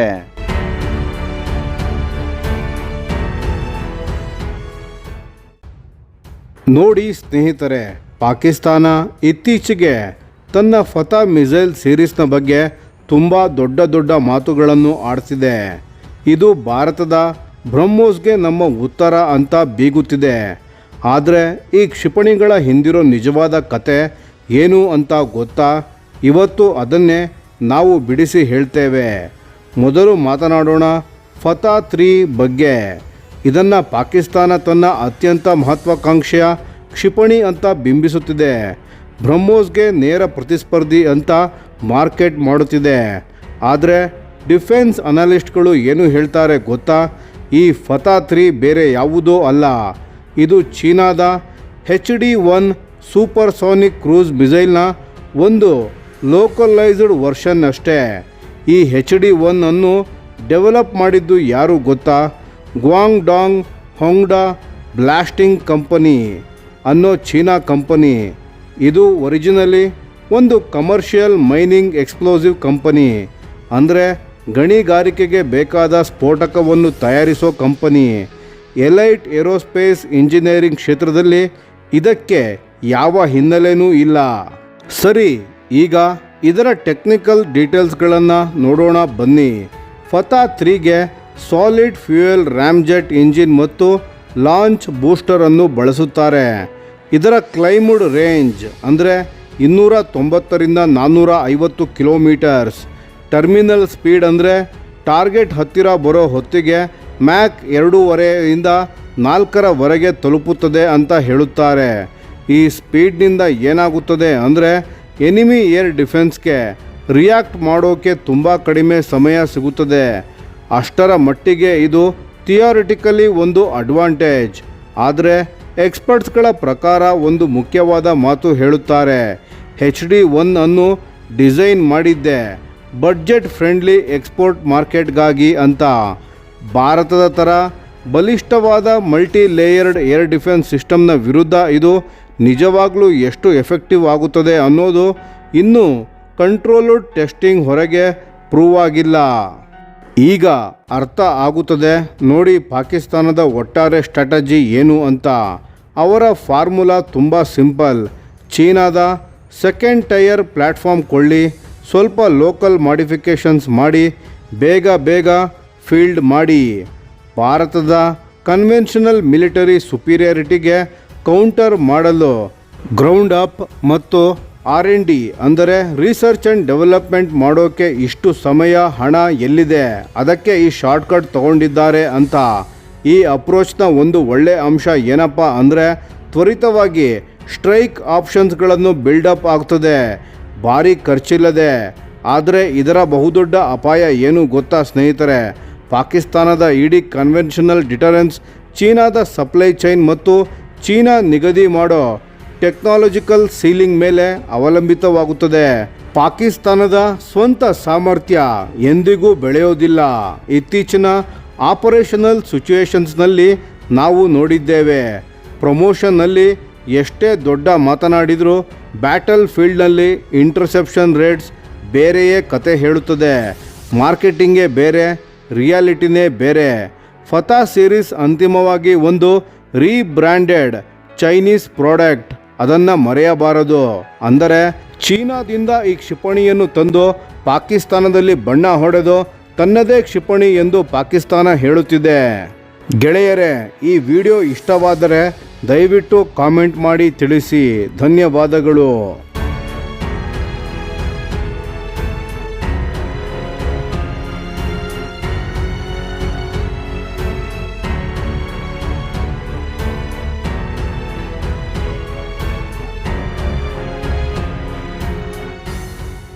ನಮಸ್ಕಾರ ಸ್ನೇಹಿತರೆ, ಸ್ವಾಗತ ನಮ್ಮ ಚಾನಲ್ಗೆ. ಇವತ್ತು ನಾವು ಮಾತನಾಡೋದು ಭಾರತೀಯ ನೌಕಾಪಡೆಗೆ ಸಂಬಂಧಿಸಿದ ಒಂದು ತುಂಬ ಮಹತ್ವದ ವಿಷಯದ ಬಗ್ಗೆ. ಸಮುದ್ರದಲ್ಲಿ ಅಡಗಿರೋ ಅಪಾಯಕಾರಿ ನೇವಲ್ ಮೈನ್ಗಳನ್ನು ಪತ್ತೆ ಮಾಡಿ ನಾಶ ಮಾಡೋ ತಂತ್ರಜ್ಞಾನ ಈಗ ಭಾರತಕ್ಕೆ ಬರ್ತಾ ಇದೆ. ಅದು ಸ್ವಾಯತ್ತ ರೋಬೋಟಿಕ್ ಸಿಸ್ಟಮ್ಗಳ ಮೂಲಕ. ಹಾಗಾದರೆ ಏನಾಗಿದೆ ಅಂತ ನೋಡೋಣ ಬನ್ನಿ. ಭಾರತದ ದೊಡ್ಡ ರಕ್ಷಣಾ ಕಂಪನಿಯಾದ ಲಾರ್ಸನ್ ಆ್ಯಂಡ್ ಟೂಬ್ರೋ ಅಂದರೆ LNT ಇದು ಫ್ರಾನ್ಸ್ನ ಎಕ್ಸೈಲ್ ಎಂಬ ಕಂಪನಿಯ ಜೊತೆ ಕೈಜೋಡಿಸಿದೆ. ಈ ಪಾರ್ಟ್ನರ್ಶಿಪ್ನ ಉದ್ದೇಶ ಏನಪ್ಪ ಅಂದರೆ ಭಾರತೀಯ ನೌಕಾಪಡೆಗೆ unmanned mine counter measure suite ಅಂದರೆ ಚಾಲಕರಹಿತ ಮೈನ್ ನಿಗ್ರಹ ವ್ಯವಸ್ಥೆಯನ್ನು ತಲುಪಿಸೋದು. ಇದರಲ್ಲಿ ಏನಿರುತ್ತೆ ಅಂತ ಕೇಳ್ತೀರಾ? ಸ್ವಾಯತ್ತವಾಗಿ ಚಲಿಸಬಲ್ಲ ಅಂಡರ್ ವಾಟರ್ ಡ್ರೋನ್ಗಳು ಮತ್ತು ರಿಮೋಟ್ನಿಂದ ಆಪರೇಟ್ ಮಾಡಬಹುದಾದ ಸಿಸ್ಟಮ್ಗಳು. ಇವು ಸಮುದ್ರದ ತಳದಲ್ಲಿ ಅಡಗಿರೋ ಮೈನ್ಗಳನ್ನು ಪತ್ತೆ ಮಾಡುತ್ತೆ, ಅದರ ವಿಧವನ್ನು ಗುರುತಿಸುತ್ತೆ ಮತ್ತು ನೇರ ಸಂಪರ್ಕವಿಲ್ಲದೆ ಸುರಕ್ಷಿತ ದೂರದಿಂದಲೇ ಅದನ್ನು ನಾಶ ಮಾಡುತ್ತೆ. ಅಂದರೆ ನಮ್ಮ ನಾವಿಕರ ಜೀವಕ್ಕೆ ಯಾವುದೇ ಅಪಾಯವಿಲ್ಲ. ಇದರ ಸ್ಕೇಲ್ ಎಷ್ಟು ದೊಡ್ಡದು ಗೊತ್ತಾ? ಭಾರತೀಯ ನೌಕಾಪಡೆ ಒಟ್ಟು 12 ಮೈನ್ ಕೌಂಟರ್ ಮೆಜರ್ ವೆಸಲ್ಸ್ ಅಂದರೆ MCMVಗಳನ್ನು ತಯಾರಿಸೋ ಪ್ರೋಗ್ರಾಮನ್ನು ಶುರು ಮಾಡಲಿದೆ. ಈ ಎಲ್ಲ ಹಡಗುಗಳಿಗೂ LNT ಈ ಅನ್ಮ್ಯಾನ್ಡ್ MCM ಸೂಟನ್ನು ಸಪ್ಲೈ ಮಾಡಲಿದೆ ಪ್ರೈಮ್ ಕಾಂಟ್ರಾಕ್ಟರ್ ಆಗಿ, ಮತ್ತು ಎಕ್ಸೈಲ್ ತಂತ್ರಜ್ಞಾನದ ಪಾರ್ಟ್ನರ್ ಆಗಿ ಕೆಲಸ ಮಾಡುತ್ತದೆ. ಎಕ್ಸೈಲ್ ಯಾಕೆ ಸ್ಪೆಷಲ್ ಅಂದರೆ ಈ ಕಂಪನಿಯ MCM ತಂತ್ರಜ್ಞಾನ ಈಗಾಗಲೇ ವಿಶ್ವದ ಹಲವು ದೇಶಗಳ ನೌಕಾಪಡೆಗಳಲ್ಲಿ ಕಾರ್ಯನಿರ್ವಹಿಸುತ್ತಾ ಇದೆ. ರಿಯಲ್ ವರ್ಲ್ಡ್ ಡೆಪ್ಲಾಯ್ಮೆಂಟ್ಸ್ನಲ್ಲಿ ಪ್ರೂವನ್ ಆಗಿದೆ. ಅಂದರೆ ಇದು ಕೇವಲ ಪ್ರಯೋಗಶಾಲೆಯ ತಂತ್ರಜ್ಞಾನವಲ್ಲ, ನಿಜವಾದ ಆಪರೇಷನ್ಗಳಲ್ಲಿ ಬಳಸಲ್ಪಟ್ಟಿದೆ ಅಂತ. ಈ ಒಪ್ಪಂದ ಕೇವಲ ತಂತ್ರಜ್ಞಾನದ ವರ್ಗಾವಣೆ ಅಲ್ಲ, ಇದು ಭಾರತ ಮತ್ತು ಫ್ರಾನ್ಸ್ನ ನಡುವಿನ ರಕ್ಷಣಾ ಸಹಕಾರವನ್ನು ಮತ್ತಷ್ಟು ಗಟ್ಟಿಗೊಳಿಸುತ್ತೆ. ಜೊತೆಗೆ ಇದು ನೇರವಾಗಿ ಆತ್ಮನಿರ್ಭರ ಭಾರತ ಮತ್ತು ಮೇಕ್ ಇನ್ ಇಂಡಿಯಾ ಉಪಕ್ರಮಗಳಿಗೆ ಅಲೈನ್ ಆಗಿದೆ. ಸ್ಥಳೀಯ ಉದ್ಯಮದ ಸಹಭಾಗಿತ್ವ ಮತ್ತು ಭಾರತದಲ್ಲೇ ಕೆಪಾಸಿಟಿ ಬಿಲ್ಡ್ ಮಾಡೋದು ಈ ಪ್ರೋಗ್ರಾಂನ ಮುಖ್ಯ ಗುರಿ. LNT ಕಡೆಯಿಂದ senior vice president Arun Ramachandran ಏನು ಹೇಳಿದ್ದಾರೆ ಅಂದರೆ LNT ಬಳಿ ರಕ್ಷಣಾ ಇಂಜಿನಿಯರಿಂಗ್, ಸ್ಥಳೀಯ ಉತ್ಪಾದನೆ ಮತ್ತು ಸಿಸ್ಟಮ್ ಇಂಟಿಗ್ರೇಷನ್ನ ಶಕ್ತಿ ಇದೆ ಮತ್ತು ಎಕ್ಸೈಲ್ ಕಂಪನಿಯ ಬಳಿ ದಶಕಗಳ ಅನುಭವ ಮತ್ತು ಸಾಬೀತಾದ ತಂತ್ರಜ್ಞಾನವಿದೆ. ಈ ಎರಡೂ ಒಟ್ಟಿಗೆ ಸೇರಿದಾಗ ಭಾರತೀಯ ನೌಕಾಪಡೆಗೆ ಅತ್ಯುತ್ತಮ ಪರಿಹಾರ ಸಿಗುತ್ತೆ ಅಂತ ಎಕ್ಸೈಲ್ನ CEO ಜೆರೋಮ್ ವೆಂಡೆಲ್ ಮಾತನಾಡುತ್ತಾ, ನಾವು LNT ಜೊತೆ ಕೈಜೋಡಿಸಿದ್ದಕ್ಕೆ ಹೆಮ್ಮೆ ಇದೆ. ಈ ಸಹಕಾರ ಕೇವಲ ಒಂದು ಪ್ರಾಜೆಕ್ಟ್ ಅಲ್ಲ, ಭಾರತದಲ್ಲೇ ನೆಕ್ಸ್ಟ್ ಜನರೇಷನ್ ನೇವಲ್ ಡ್ರೋನ್ಸ್ ಮತ್ತು ಆಟೋನಾಮಸ್ ಮಿಷನ್ ಸಿಸ್ಟಮ್ಸ್ಗಳ ಅಭಿವೃದ್ಧಿ ಮಾಡೋ ದೀರ್ಘಕಾಲೀನ ಗುರಿ ನಮ್ಮಲ್ಲಿದೆ ಅಂತ ಅಂದರು. ಸ್ನೇಹಿತರೆ, ಇದನ್ನು ಒಂದು ದೊಡ್ಡ ಚಿತ್ರದ ದೃಷ್ಟಿಕೋನದಿಂದ ನೋಡಿ. ಭಾರತ ಈಗ ಸಮುದ್ರದ ಮೇಲಿನ ಹಡಗುಗಳು ಹಾಗೂ ಜಲಾಂತರ್ಗಾಮಿಗಳು, ಯುದ್ಧ ವಿಮಾನಗಳು ಎಲ್ಲದರಲ್ಲೂ ಸ್ವಾವಲಂಬಿ ಆಗುತ್ತಾ ಇದೆ. ಈ MCM ತಂತ್ರಜ್ಞಾನ ಅದೇ ದಾರಿಯಲ್ಲಿ ಇನ್ನೊಂದು ಮಹತ್ವದ ಹೆಜ್ಜೆ. ಸ್ನೇಹಿತರೆ, ಈ ವಿಡಿಯೋ ನಿಮಗೆ ಇಷ್ಟವಾದಲ್ಲಿ ದಯವಿಟ್ಟು ನಿಮ್ಮ ಅನಿಸಿಕೆ ಮತ್ತು ಅಭಿಪ್ರಾಯಗಳನ್ನು ಕಾಮೆಂಟ್ ಮಾಡಿ ತಿಳಿಸಿ. ಧನ್ಯವಾದಗಳು.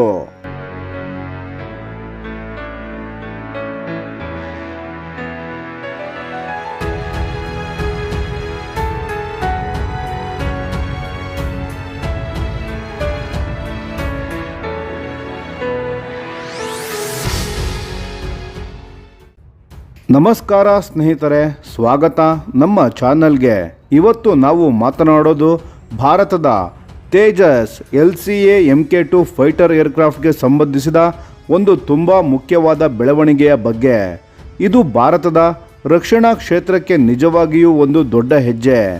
ಬೆಂಗಳೂರು ಮೂಲದ LNT ಟೆಕ್ನಾಲಜಿ ಸರ್ವಿಸಸ್ ಅಂದರೆ LTTS ಇವರನ್ನು ಏರೋನಾಟಿಕಲ್ ಡೆವಲಪ್ಮೆಂಟ್ ಏಜೆನ್ಸಿ ಅಂದರೆ ADA, Tejas LCA MK2 fighter jet ಏರ್ಕ್ರಾಫ್ಟ್ಗೆ ಮಿಷನ್ ಡೇಟಾ ಪ್ರಿಪರೇಷನ್ ಸಾಫ್ಟ್ವೇರ್ ಸಂಕ್ಷಿಪ್ತವಾಗಿ MDPS ಅನ್ನು ಅಭಿವೃದ್ಧಿ ಮಾಡಲು ಸಿಂಗಲ್ ವೆಂಡರ್ ಆಗಿ ಆಯ್ಕೆ ಮಾಡಿದೆ.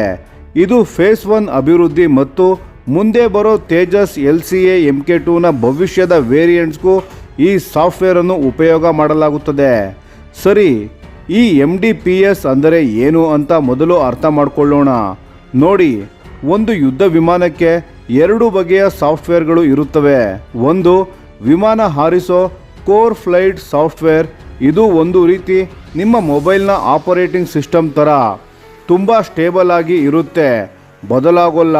ಆದರೆ ಎರಡನೆಯದು ಮಿಷನ್ ಡೇಟಾ. ಇದು ಡೈನಾಮಿಕ್, ಅಂದರೆ ಪ್ರತಿ ಮಿಷನ್ಗೂ ಪ್ರತಿ ಬ್ಯಾಟಲ್ ಫೀಲ್ಡ್ಗೂ ತಕ್ಕಂತೆ ಅಪ್ಡೇಟ್ ಆಗ್ತಾ ಇರುತ್ತೆ. ಯಾವ ಶತ್ರು ರೆಡಾರ್ ಇದೆ, ಯಾವ ಕ್ಷಿಪಣಿ ಇದೆ, ಏನು ಥ್ರೆಟ್ ಇದೆ ಅನ್ನೋ ಇಂಟೆಲಿಜೆನ್ಸನ್ನು ತೆಗೆದುಕೊಂಡು ವಿಮಾನದ ಮಿಷನ್ ಸಿಸ್ಟಮ್ಸ್ಗೆ ಫೀಡ್ ಮಾಡೋದೇ ಈ MDPSನ ಕೆಲಸ.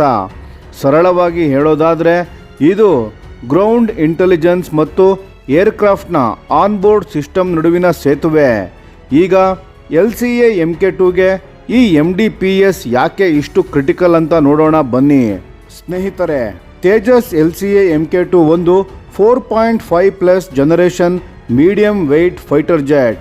ಇದರ ಏವಿಯಾನಿಕ್ಸ್ ಎನ್ವೈರ್ನಮೆಂಟ್ ಈಗಿನ ತೇಜಸ್ MK1Aಗಿಂತ ತುಂಬ ಮುಂದುವರೆದಿದೆ.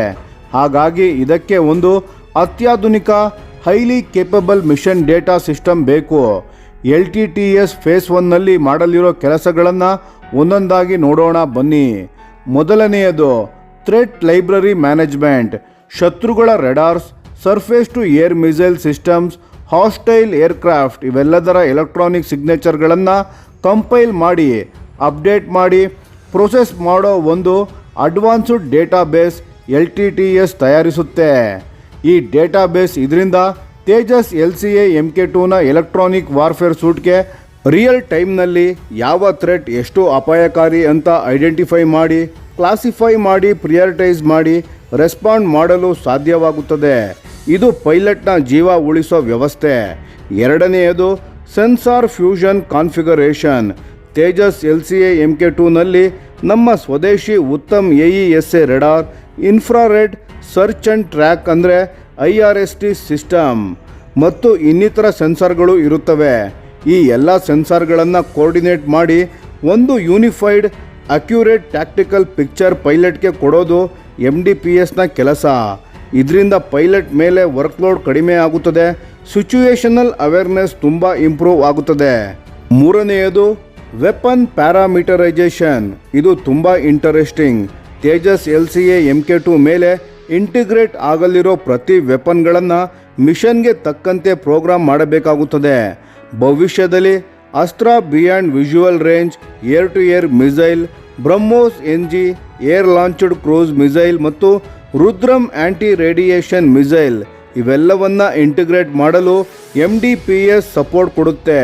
ಸ್ವದೇಶಿ ವೆಪನ್ಸ್ ಆಗಲಿ ವಿದೇಶಿ ವೆಪನ್ಸ್ ಆಗಲಿ ಎಲ್ಲದಕ್ಕೂ ಸಪೋರ್ಟ್ ಮಾಡುತ್ತೆ.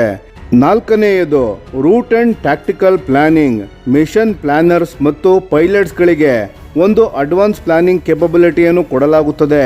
ಶತ್ರುಗಳ ಥ್ರೆಡ್ ಝೋನ್ಸಿಂದ ತಪ್ಪಿಸಿಕೊಂಡು ಹೋಗೋದು, ಟೆರ್ರೈನನ್ನು ಉಪಯೋಗಿಸ್ಕೊಂಡು ಹೈಡ್ ಆಗೋದು, ಫ್ಯೂಯಲ್ ಮ್ಯಾನೇಜ್ ಮಾಡೋದು, ಆಪರೇಷನಲ್ ಆಬ್ಜೆಕ್ಟಿವ್ಸ್ ಅಚೀವ್ ಮಾಡೋದು ಎಲ್ಲಕ್ಕೂ ಆಪ್ಟಿಮೈಸ್ಡ್ ಫ್ಲೈಟ್ ಪ್ಯಾತ್ ಅನ್ನು ಈ ಸಾಫ್ಟ್ವೇರ್ ಕೊಡುತ್ತೆ.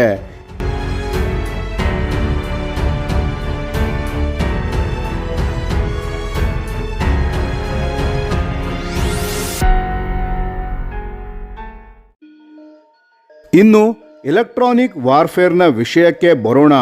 ಸ್ನೇಹಿತರೆ, ಯುದ್ಧದಲ್ಲಿ ಜಾಮಿಂಗ್ ಅನ್ನೋದು ತುಂಬ ಸೂಕ್ಷ್ಮವಾದ ವಿಷಯ. ಶತ್ರುವಿನ ಫ್ರೀಕ್ವೆನ್ಸಿಗಳನ್ನು ಡಿಸರ್ವ್ ಮಾಡಬೇಕು. ಆದರೆ ನಮ್ಮ ಯುದ್ಧ ವಿಮಾನದ ಸ್ವಂತ ರೆಡಾರ್ ಮತ್ತು ಕಮ್ಯುನಿಕೇಷನ್ ಸಿಸ್ಟಮ್ಗೆ ಇಂಟರ್ಫಿಯರೆನ್ಸ್ ಆಗಬಾರದು. ಇದನ್ನು ಎಫೆಕ್ಟಿವ್ಲಿ ಮಾಡಲು MDPSನಿಂದ ಬರೋ ಥ್ರೆಟ್ ಇಂಟೆಲಿಜೆನ್ಸ್ ಮತ್ತು ಲುಕ್ ಥ್ರೂ ಡೇಟಾ ತುಂಬ ಕ್ರಿಟಿಕಲ್. ಇದಿಲ್ಲದೆ ಇದ್ರೆ ಜಾಮಿಂಗ್ ಕಾರ್ಯಾಚರಣೆ ಸಾಧ್ಯನೇ ಇಲ್ಲ. ಇದು ಅತ್ಯಂತ ಮುಖ್ಯವಾದ ವಿಷಯ, ಡೇಟಾ ಸೊವೆರ್ನಿಟಿ. ಇಲ್ಲಿಯವರೆಗೆ ನಾವು ಹೊರದೇಶಗಳ ಸಾಫ್ಟ್ವೇರ್ಗಳ ಮೇಲೆ ಡಿಪೆಂಡ್ ಆಗಿದ್ವಿ.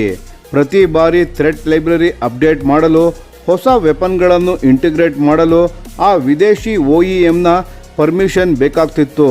ಆದರೆ ಈಗ LTTS ಮೂಲಕ ನಾವೇ ಈ ಸಾಫ್ಟ್ವೇರನ್ನು ಡೆವಲಪ್ ಮಾಡ್ತಿರೋದ್ರಿಂದ ಯಾರ ಮೇಲೂ ಡಿಪೆಂಡ್ ಆಗದೆ ಇಂಡಿಪೆಂಡೆಂಟ್ಲಿ ಅಪ್ಡೇಟ್ ಮಾಡಲು ಸಾಧ್ಯ. ಇದು ನಿಜವಾದ ಸೆಲ್ಫ್ ರಿಲಯನ್ಸ್. ಮತ್ತೊಂದು ಮುಖ್ಯ ವಿಷಯ ಏನು ಅಂದರೆ ಈ MDPS ಅನ್ನು ಮಾಡ್ಯುಲರ್ ಮತ್ತು ಸ್ಕೇಲೆಬಲ್ ಫ್ರೇಮ್ವರ್ಕ್ ಆಗಿ ಡಿಸೈನ್ ಮಾಡಲಾಗುತ್ತಿದೆ. ಅಂದರೆ ಇದು ಕೇವಲ LCA MK2ಗೆ ಮಾತ್ರ ಅಲ್ಲ, ಮುಂದೆ ಬರಲಿರೋ twin engine deck based fighter ಜೆಟ್ಗೆ ಅಂದರೆ TEDBF ಮತ್ತು ಅಡ್ವಾನ್ಸ್ಡ್ ಮೀಡಿಯಂ ಕಂಬ್ಯಾಟ್ ಏರ್ಕ್ರಾಫ್ಟ್ ಅಂದರೆ AMCA ಇವಕ್ಕೂ ಈ ಸಾಫ್ಟ್ವೇರ್ ಬೇಸ್ಲೈನ್ ಆಗಿ ಕೆಲಸ ಮಾಡಬಹುದು. ಒಂದು ಬಾರಿ ಮಾಡಿದ ಇನ್ವೆಸ್ಟ್ಮೆಂಟ್ ಮುಂದಿನ ತಲೆಮಾರಿನ ಏರ್ಕ್ರಾಫ್ಟ್ಗಳಿಗೂ ಉಪಯೋಗ ಆಗಬಹುದು.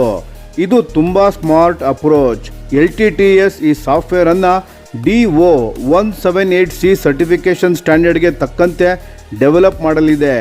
ಇದು ಏರೋಸ್ಪೇಸ್ ಸಾಫ್ಟ್ವೇರ್ ಸೇಫ್ಟಿ ಮತ್ತು ರಿಲಯಬಿಲಿಟಿಗೆ ಇಂಟರ್ನ್ಯಾಷನಲಿ ರೆಕಗ್ನೈಸ್ಡ್ ಆದ ಬೆಂಚ್ ಮಾರ್ಕ್. ಅಂದರೆ ನಾವು ಮಾಡ್ತಿರೋದು ವರ್ಲ್ಡ್ ಕ್ಲಾಸ್ ಸ್ಟ್ಯಾಂಡರ್ಡ್ನ ಸಾಫ್ಟ್ವೇರ್. ಸ್ನೇಹಿತರೆ, LTTS ಈ ಆಯ್ಕೆ ಕೇವಲ ಒಂದು ಸಾಫ್ಟ್ವೇರ್ ಕಾಂಟ್ರಾಕ್ಟ್ ಅಲ್ಲ, ಇದು ಭಾರತ ತನ್ನ ಯುದ್ಧ ವಿಮಾನಗಳ ಬ್ರೈನ್ ಅಂದರೆ ಮಿಷನ್ ಇಂಟೆಲಿಜೆನ್ಸ್ ಅನ್ನ ತಾನೇ ತನ್ನ ನಿಯಂತ್ರಣದಲ್ಲಿ ಇಟ್ಟುಕೊಳ್ಳುತ್ತಿದೆ ಅನ್ನೋ ಘೋಷಣೆ. ಸ್ನೇಹಿತರೆ, ಈ ವಿಡಿಯೋ ನಿಮಗೆ ಇಷ್ಟವಾದರೆ ನಿಮ್ಮ ಅನಿಸಿಕೆ ಮತ್ತು ಅಭಿಪ್ರಾಯಗಳನ್ನು ದಯವಿಟ್ಟು ಕಾಮೆಂಟ್ ಮಾಡಿ ತಿಳಿಸಿ. ಧನ್ಯವಾದಗಳು.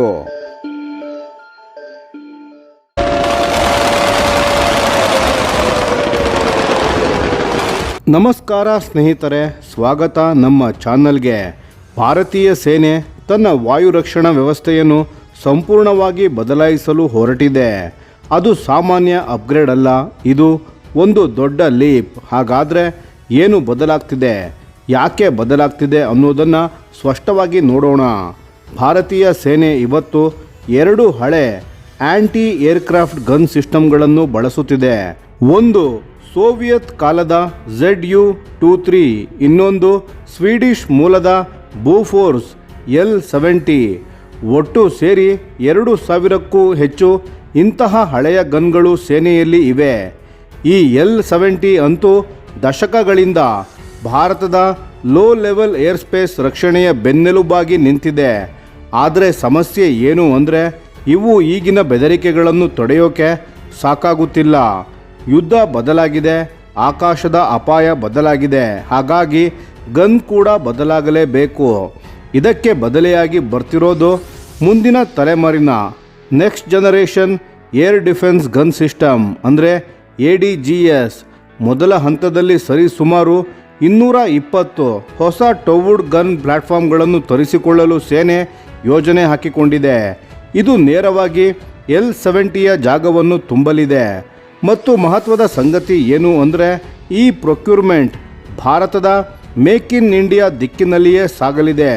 ಸ್ವದೇಶಿ ರಕ್ಷಣಾ ಉತ್ಪಾದನೆಗೆ ಇದು ಇನ್ನೊಂದು ಗಟ್ಟಿ ಹೆಜ್ಜೆ.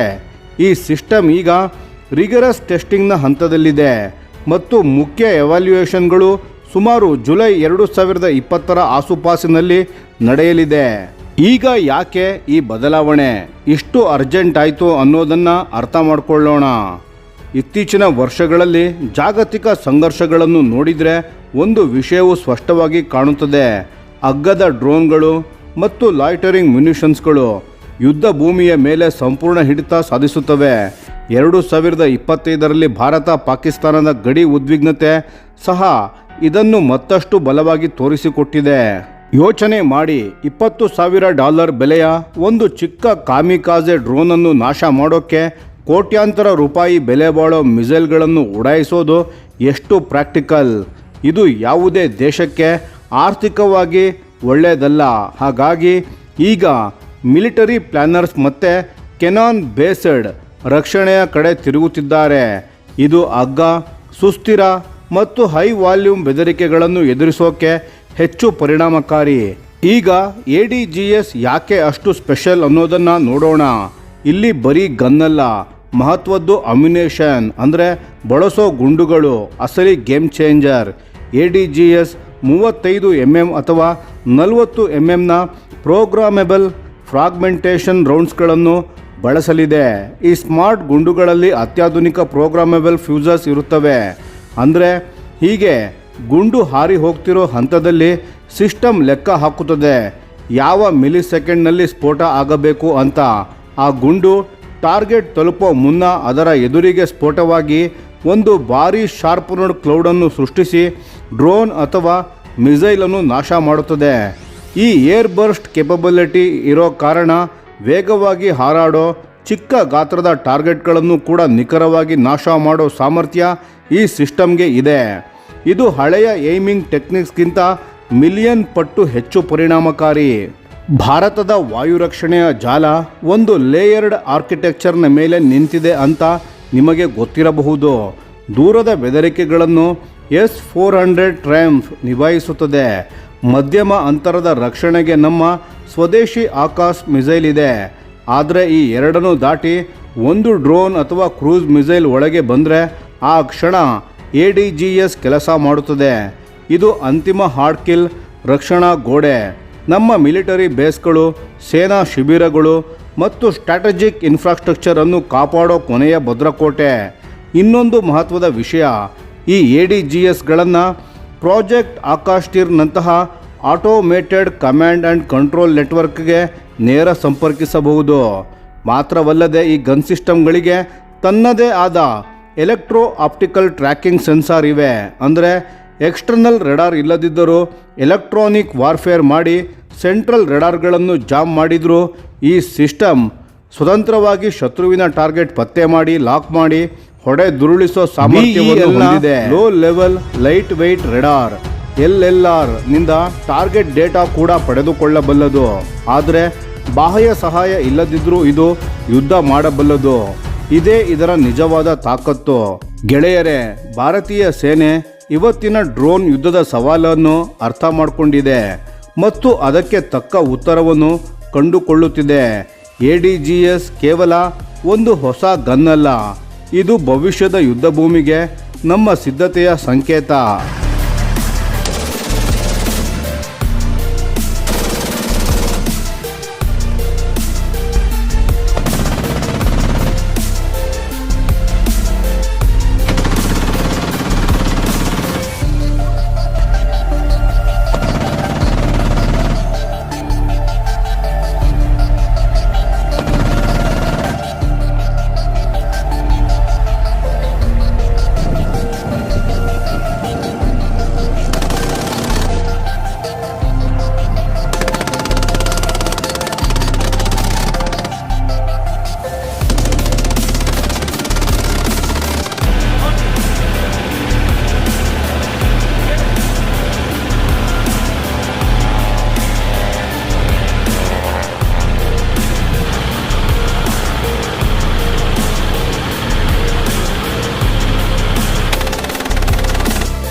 ನಮಸ್ಕಾರ ಸ್ನೇಹಿತರೆ, ಸ್ವಾಗತ ನಮ್ಮ ಚಾನಲ್ಗೆ. ಇವತ್ತು ನಾವು ಮಾತನಾಡೋದು ಭಾರತದ ಏರೋಸ್ಪೇಸ್ ಇತಿಹಾಸದಲ್ಲಿ ಒಂದು ತುಂಬ ದೊಡ್ಡ ಬೆಳವಣಿಗೆಯ ಬಗ್ಗೆ. ಬ್ರಿಟನ್ನ ದಿಗ್ಗಜ ಕಂಪನಿ ರೋಲ್ಸ್ ರಾಯ್ಸ್ ಭಾರತದ AMCA ಯುದ್ಧ ವಿಮಾನಕ್ಕೆ ಇಂಜಿನ್ಗಳನ್ನು ಕೊಡಲು ಒಂದು ಅದ್ಭುತ ಆಫರನ್ನು ಇಟ್ಟಿದೆ. ಅಷ್ಟೇ ಅಲ್ಲ, ಭಾರತದ ಒಳಗೆ ಒಂದು ಪ್ರತ್ಯೇಕ ಏರೋ ಇಂಜಿನ್ ಡಿಸೈನ್ ಸೆಂಟರನ್ನು ಕಟ್ಟಲು ರೆಡಿ ಅಂತ ಹೇಳಿದೆ. ಇದು ಸಣ್ಣ ವಿಷಯ ಅಲ್ಲ ಸ್ನೇಹಿತರೆ. ಇದರ ಹಿಂದೆ ಇರೋ ತಂತ್ರ ಮತ್ತು ಪ್ರಾಮುಖ್ಯತೆ ಅರ್ಥ ಮಾಡಿಕೊಳ್ಳೋಣ ಬನ್ನಿ. ಮೊದಲು AMCAಯ ಬಗ್ಗೆ ಒಂದು ಕ್ಷಿಪ್ರ ಮಾಹಿತಿ ನೋಡೋಣ. AMCA ಅಂದರೆ ಅಡ್ವಾನ್ಸ್ಡ್ ಮೀಡಿಯಂ ಕಂಬ್ಯಾಟ್ ಏರ್ಕ್ರಾಫ್ಟ್. ಇದು ಭಾರತ ಸ್ವಂತವಾಗಿ ಡಿಸೈನ್ ಮಾಡ್ತಿರೋ 5ನೇ ತಲೆಮಾರಿನ ಸ್ಟೆಲ್ತ್ ಯುದ್ಧ ವಿಮಾನ. 2024ರ ಮಾರ್ಚ್ನಲ್ಲಿ ಕ್ಯಾಬಿನೆಟ್ ಕಮಿಟಿ ಆನ್ ಸೆಕ್ಯೂರಿಟಿ ಅಂದರೆ CCS ಈ ಪ್ರಾಜೆಕ್ಟ್ಗೆ ಅನುಮೋದನೆ ಕೊಟ್ಟ ನಂತರ ಈ ಯೋಜನೆಗೆ ಈಗ ಇಂಜಿನಿಯರಿಂಗ್ ಮತ್ತು ಪ್ರೊಟೋಟೈಪ್ ಹಂತಕ್ಕೆ ಬಲವಾಗಿ ಮುಂದೆ ಸಾಗಿದೆ. ಈಗ ಒಂದು ಮುಖ್ಯ ವಿಷಯ, AMCA MK1 ಮೊದಲ ಬ್ಯಾಚ್ಗೆ ಅಮೆರಿಕನ್ GE F414 ಇಂಜಿನನ್ನು ಬಳಸ್ತಾರೆ. ಆದರೆ MK2 ಮಾದರಿಗೆ ಇದು ಸಾಕಾಗಲ್ಲ. MK2ಗೆ ಬೇಕಾಗಿರೋದು 110ರಿಂದ 130 ಕಿಲೋನ್ಯೂಟನ್ ಥ್ರಸ್ಟ್ ವರ್ಗದ, ಅಂದರೆ ತುಂಬ ಹೆಚ್ಚಿನ ತಳ್ಳುವ ಶಕ್ತಿ ಇರೋ ಒಂದು ಮೂಲ ಇಂಜಿನ್. ಈ ಇಂಜಿನ್ ಇದ್ದರೆ ಮಾತ್ರ AMCA MK2 ಸೂಪರ್ ಕ್ರೂಸ್ ಮಾಡಬಹುದು, ಅಂದರೆ ಆಫ್ಟರ್ ಬರ್ನರ್ ಇಲ್ಲದೆ ಸೂಪರ್ಸಾನಿಕ್ ಸ್ಪೀಡ್ ತಲುಪಬಹುದು. ಜೊತೆಗೆ ಅಡ್ವಾನ್ಸ್ಡ್ ಸೆನ್ಸಾರ್ ಫ್ಯೂಷನ್ ಮತ್ತು ಉತ್ತಮ ಸ್ಟೆಲ್ತ್ ಸಾಮರ್ಥ್ಯ ಸಾಧ್ಯ. ಹಾಗಾದರೆ ರೋಲ್ಸ್ ರಾಯ್ಸ್ ಏನು ಆಫರ್ ಇಟ್ಟಿದೆ? ತಂತ್ರಜ್ಞಾನ ಕೊಡ್ತೇವೆ ಅಂದರೆ ಸಾಕಾಗಲ್ಲ. ಭಾರತ ಈಗ ಕೇಳ್ತಿರೋದು ಸಂಪೂರ್ಣ ತಂತ್ರಜ್ಞಾನದ ಸ್ವಾತಂತ್ರ್ಯ. ಅದನ್ನು ಗಮನದಲ್ಲಿ ಇಟ್ಟುಕೊಂಡೇ ರೋಲ್ಸ್ ರಾಯ್ಸ್ ಈ ಪ್ರಸ್ತಾಪ ರೂಪಿಸಿದೆ. ಮೊದಲನೆಯದು, ಭಾರತದಲ್ಲೇ ಒಂದು ಏರೋ ಇಂಜಿನ್ ಡಿಸೈನ್ ಸೆಂಟರ್ ಸ್ಥಾಪಿಸೋದು, ಒಂದು ಭಾರತೀಯ ಕಂಪನಿಯ ಜೊತೆ ಸೇರಿ. ಎರಡನೆಯದು, ಈ ಇಂಜಿನ್ ಡೆವಲಪ್ಮೆಂಟ್ನಲ್ಲಿ ಉಂಟಾಗೋ ಎಲ್ಲ ಇಂಟಲೆಕ್ಚುಯಲ್ ಪ್ರಾಪರ್ಟಿ ಅಂದರೆ IP ರೈಟ್ಸ್ ಭಾರತದ ಸರ್ಕಾರಕ್ಕೆ ಸೇರುತ್ತೆ. ಇದು ರೋಲ್ಸ್ ರಾಯ್ಸ್ ಸ್ಪಷ್ಟವಾಗಿ ಹೇಳಿದೆ. ಮೂರನೆಯದು, 100 ವರ್ಷಗಳಿಗೂ ಹೆಚ್ಚು ಕಾಲ ಸಂಗ್ರಹಿಸಿದ ಮೆಟಾಲರ್ಜಿ, ಮ್ಯಾನುಫ್ಯಾಕ್ಚರಿಂಗ್ ಮತ್ತು ಡಿಸೈನ್ ಎಕ್ಸ್ಪರ್ಟೈಸ್ ಭಾರತಕ್ಕೆ ಟ್ರಾನ್ಸ್ಫರ್ ಮಾಡಲು ಸಿದ್ಧ ಎಂದಿದ್ದಾರೆ. ಇನ್ನೊಂದು ಮುಖ್ಯ ಅಂಶ, ರೋಲ್ಸ್ ರಾಯ್ಸ್ ತನ್ನ F136 ಇಂಜಿನ್ ಅನುಭವ ತೋರಿಸ್ತಿದೆ. F136 ಅನ್ನು ಅಮೆರಿಕಾದ F-35 ಸ್ಟೆಲ್ತ್ ಫೈಟರ್ಗಾಗಿ ಡೆವಲಪ್ ಮಾಡಿದ್ದರು. ಅದೇ ರೀತಿಯ 5ನೇ ತಲೆಮಾರಿನ ಇಂಜಿನ್ ತಂತ್ರಜ್ಞಾನ AMCAಗೆ ಕೊಡಲು ರೆಡಿ ಅಂತ ಹೇಳ್ತಿದ್ದಾರೆ. 2026ರ ಆರಂಭದಲ್ಲಿ ನಡೆದ ಉನ್ನತ ಮಟ್ಟದ ಮಾತುಕತೆಗಳಲ್ಲೂ ಕೂಡ ಭಾರತವನ್ನು ತಮ್ಮ ಜಾಗತಿಕ ಇಂಜಿನಿಯರಿಂಗ್ ಹಬ್ ಆಗಿ ಮಾಡೋ ರೋಡ್ ಮ್ಯಾಪ್ ಅನ್ನು ರೋಲ್ಸ್ ರಾಯ್ಸ್ ಮಂಡಿಸಿದೆ. ಇದು ಭಾರತಕ್ಕೆ ಏಕೆ ಮುಖ್ಯ? ಸ್ನೇಹಿತರೆ, ಭಾರತ ದಶಕಗಳ ಕಾಲ ವಿದೇಶಿ ಇಂಜಿನ್ಗಳ ಮೇಲೆ ಅವಲಂಬಿಸಿತ್ತು. ಆ ಅವಲಂಬನೆ ಅನೇಕ ಬಾರಿ ತಡವಾಗಿ ಉಪಕರಣಗಳ ಡೆಲಿವರಿ, ಪಾರ್ಟ್ಸ್ಗಳ ಕೊರತೆ ಮತ್ತು ಉತ್ಪಾದನೆ ತಡೆಗಳಿಗೆ ಕಾರಣವಾಗಿದೆ. ಆದ್ದರಿಂದ ಭಾರತ ಈಗ ಅಪೇಕ್ಷಿಸ್ತಿರೋದು ಸ್ವಂತ ಅರಿವು, ಸ್ವಂತ ಡಿಸೈನ್ ಸಾಮರ್ಥ್ಯ ಮತ್ತು ಯಾವ ದೇಶದ ಒತ್ತಡಕ್ಕೂ ಮಣಿಯದ ಸ್ವಾಯತ್ತ ಉತ್ಪಾದನಾ ವ್ಯವಸ್ಥೆ. ಇದಕ್ಕಾಗಿ ಕಲಿಯಬೇಕಿರೋ ತಂತ್ರಜ್ಞಾನಗಳಲ್ಲಿ ಮುಖ್ಯವಾದವು ಯಾವುವು ಅಂದರೆ single crystal turbine blade casting, ಅಂದರೆ ಅತ್ಯಂತ ಹೆಚ್ಚಿನ ಉಷ್ಣಾಂಶವನ್ನು ತಡೆದುಕೊಳ್ಳೋ ಟರ್ಬೈನ್ ಬ್ಲೇಡ್ಸ್ಗಳ ತಯಾರಿಕೆ. ಅಡ್ವಾನ್ಸ್ಡ್ ಥರ್ಮಲ್ ಮ್ಯಾನೇಜ್ಮೆಂಟ್, ಅಂದರೆ ಇಂಜಿನ್ ಒಳಗಿನ ಶಾಖ ನಿಯಂತ್ರಣ. ಸೆರಾಮಿಕ್ ಮ್ಯಾಟ್ರಿಕ್ಸ್ ಕಾಂಪೋಸಿಟ್ಸ್, ಅಂದರೆ ಅತ್ಯಂತ ಹಗುರ ಮತ್ತು ಶಕ್ತಿಶಾಲಿ ಸಾಮಗ್ರಿಗಳು. ಮತ್ತು ಡಿಜಿಟಲ್ ಇಂಜಿನ್ ಕಂಟ್ರೋಲ್ ಸಿಸ್ಟಮ್ಸ್. ಇವು ಎಲ್ಲ ಸೇರಿದ್ರೆ ಭಾರತ ಮುಂದಿನ ತಲೆಮಾರಿನ ಸ್ವಂತ ಇಂಜಿನ್ ಡಿಸೈನ್ ಮಾಡೋ ಶಕ್ತಿಯನ್ನು ಪಡೆದುಕೊಳ್ಳುತ್ತೆ. ಈಗ ಮಾತನಾಡೋಣ ರೋಲ್ಸ್ ರಾಯ್ಸ್ ವಿರುದ್ಧ ಇರೋ ಬಲವಾದ ಸ್ಪರ್ಧೆಯ ಬಗ್ಗೆ. ಫ್ರಾನ್ಸ್ನ ಸ್ಯಾಫ್ರಾನ್ ಕಂಪನಿ ಕೂಡ ಇದೇ ಯೋಜನೆಗಾಗಿ ತುಂಬ ಆಕ್ರಮಣಕಾರಿ ಪ್ರಸ್ತಾವ ಇಟ್ಟಿದೆ. ಸ್ಯಾಫ್ರಾನ್ ಹೇಳ್ತಿರೋದು ಏನು ಅಂದರೆ ಭಾರತದ ಗ್ಯಾಸ್ ಟರ್ಬೈನ್ ರಿಸರ್ಚ್ ಎಸ್ಟಾಬ್ಲಿಷ್ಮೆಂಟ್ ಅಂದರೆ GTRE ಜೊತೆ ಸೇರಿ ಸಂಪೂರ್ಣ ಹೊಸ ಕ್ಲೀನ್ ಶೀಟ್ ಇಂಜಿನ್ ಒಂದನ್ನು ಡಿಸೈನ್ ಮಾಡ್ತೇವೆ ಅಂತ. ಹಳೆಯ ಇಂಜಿನ್ ಮಾಡಿಫೈ ಮಾಡೋದಲ್ಲ, ಸಂಪೂರ್ಣ ಹೊಸ ಡಿಸೈನ್. ಜೊತೆಗೆ ಇಂಜಿನ್ನ ಅತ್ಯಂತ ಸೂಕ್ಷ್ಮ ಮತ್ತು ರಹಸ್ಯ ಭಾಗಗಳಾದ ಹಾಟ್ ಸೆಕ್ಷನ್ ಕೋರ್ ಕಾಂಪೊನೆಂಟ್ಸ್ ತಂತ್ರಜ್ಞಾನ ಕೂಡ ಕೊಡಲು ಸಿದ್ಧ ಎಂದಿದ್ದಾರೆ.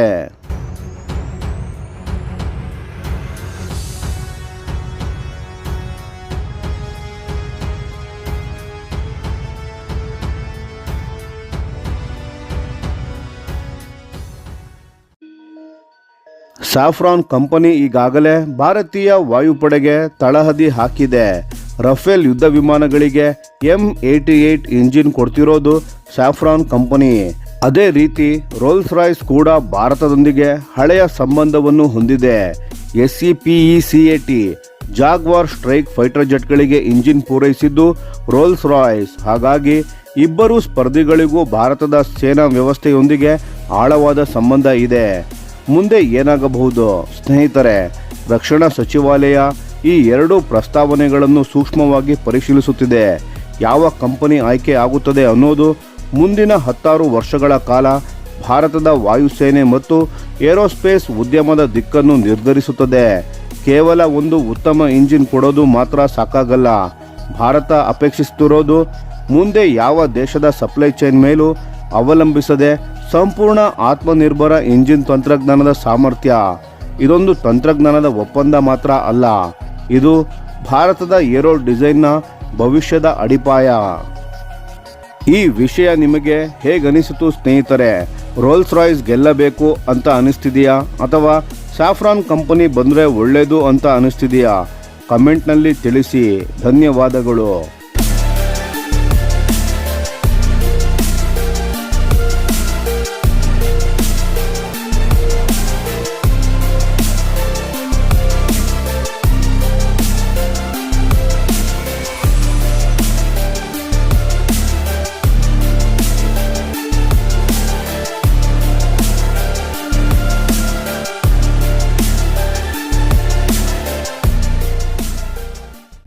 ಗೆಳೆಯರೇ, ಸ್ವಾಗತ ನಮ್ಮ ಚಾನಲ್ಗೆ.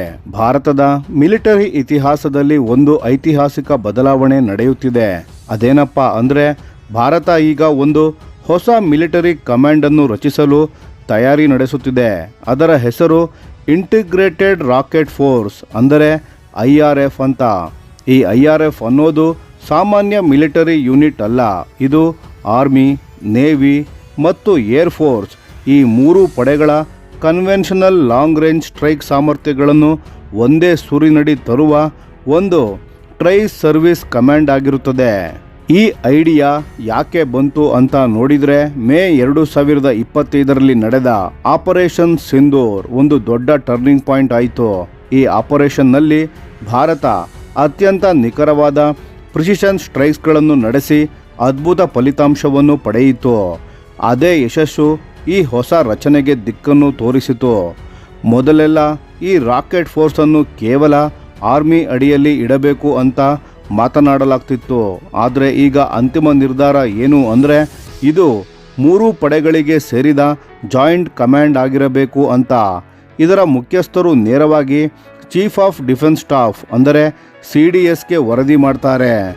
ಇದು ಹೇಗಿದೆ ಅಂದರೆ, ಸ್ಟ್ರಾಟಜಿಕ್ ಫೋರ್ಸ್ ಕಮಾಂಡ್ ಅಂದರೆ SFC ಥರಾನೇ ಇರುತ್ತೆ. ತ್ವರಿತ ನಿರ್ಧಾರ, ಸ್ಪಷ್ಟ ಕಮಾಂಡ್ ಸ್ಟ್ರಕ್ಚರ್. ಈ IRF ರಚನೆಯ ಹಿಂದೆ ಇನ್ನೊಂದು ಮಹತ್ವದ ಕಾರಣ ಇದೆ ಸ್ನೇಹಿತರೆ. ಅದೇ ನ್ಯೂಕ್ಲಿಯರ್ ಆಂಬಿಗ್ಯೂಟಿ ಸಮಸ್ಯೆ. ಯುದ್ಧ ಸಂದರ್ಭದಲ್ಲಿ ಒಂದು ಮಿಸೈಲ್ ಲಾಂಚ್ ಆಯಿತು ಅಂದರೆ ಅದು ನ್ಯೂಕ್ಲಿಯರ್ ಅಂತ ತಪ್ಪಾಗಿ ಅರ್ಥ ಮಾಡಿಕೊಂಡ್ರೆ ಏನಾಗುತ್ತೆ? ಪರಿಸ್ಥಿತಿ ಎಷ್ಟು ಅಪಾಯಕಾರಿ ಆಗಬಹುದು ಅಂತ ಊಹಿಸಿ. ಅದನ್ನು ತಪ್ಪಿಸಲಿಕ್ಕೆ IRF ರಚನೆ ಆಗುತ್ತಿದೆ. ಪ್ರಳಯ್ ತರಹದ ಕನ್ವೆನ್ಷನಲ್ ಟ್ಯಾಕ್ಟಿಕಲ್ ಮಿಸೈಲನ್ನು IRFನ ಅಡಿಯಲ್ಲಿ ಇಟ್ಟರೆ ಆ ಲಾಂಚ್ ಆದಾಗ ಅದು ನ್ಯೂಕ್ಲಿಯರ್ ಅಲ್ಲ, ಪ್ರಳಯ್ ಕನ್ವೆನ್ಷನಲ್ ಸ್ಟ್ರೈಕ್ ಅಂತ ಎದುರಾಳಿ ದೇಶಕ್ಕೆ ತಕ್ಷಣ ಅರ್ಥ ಆಗುತ್ತದೆ. ಇದು ಅನಗತ್ಯ ಎಸ್ಕಲೇಷನ್ಗಳನ್ನು ತಡೆಯುವ ಒಂದು ಬಹಳ ಸ್ಮಾರ್ಟ್ ಕ್ರಮ. ಈಗ ಮಾತನಾಡೋಣ IRFನ ಆಯುಧ ಶಕ್ತಿ ಬಗ್ಗೆ. ಇದು ಒಂದು 3 ಪದರದ ಸ್ಟ್ರೈಕ್ ಸಿಸ್ಟಮ್ ಆಗಿರುತ್ತೆ. ಮೊದಲ ಪದರ ಶಾರ್ಟ್ ರೇಂಜ್ 150ರಿಂದ 500 ಕಿಲೋಮೀಟರ್ನವರೆಗೆ. ಇಲ್ಲಿ ಪ್ರಳಯ್ ಕ್ವಾಸಿ ಬ್ಯಾಲಿಸ್ಟಿಕ್ ಮಿಸೈಲ್ ಕೆಲಸ ಮಾಡುತ್ತದೆ. ಈ ಮಿಸೈಲ್ ಡಿಸೆಂಬರ್ 2025ರಲ್ಲಿ DRDO ಸಾಲ್ವೋ ಲಾಂಚ್ನಲ್ಲಿ ಯಶಸ್ವಿಯಾಗಿ ಪರೀಕ್ಷಿಸಲಾಗಿದೆ. +1, +2, +3 and counting up.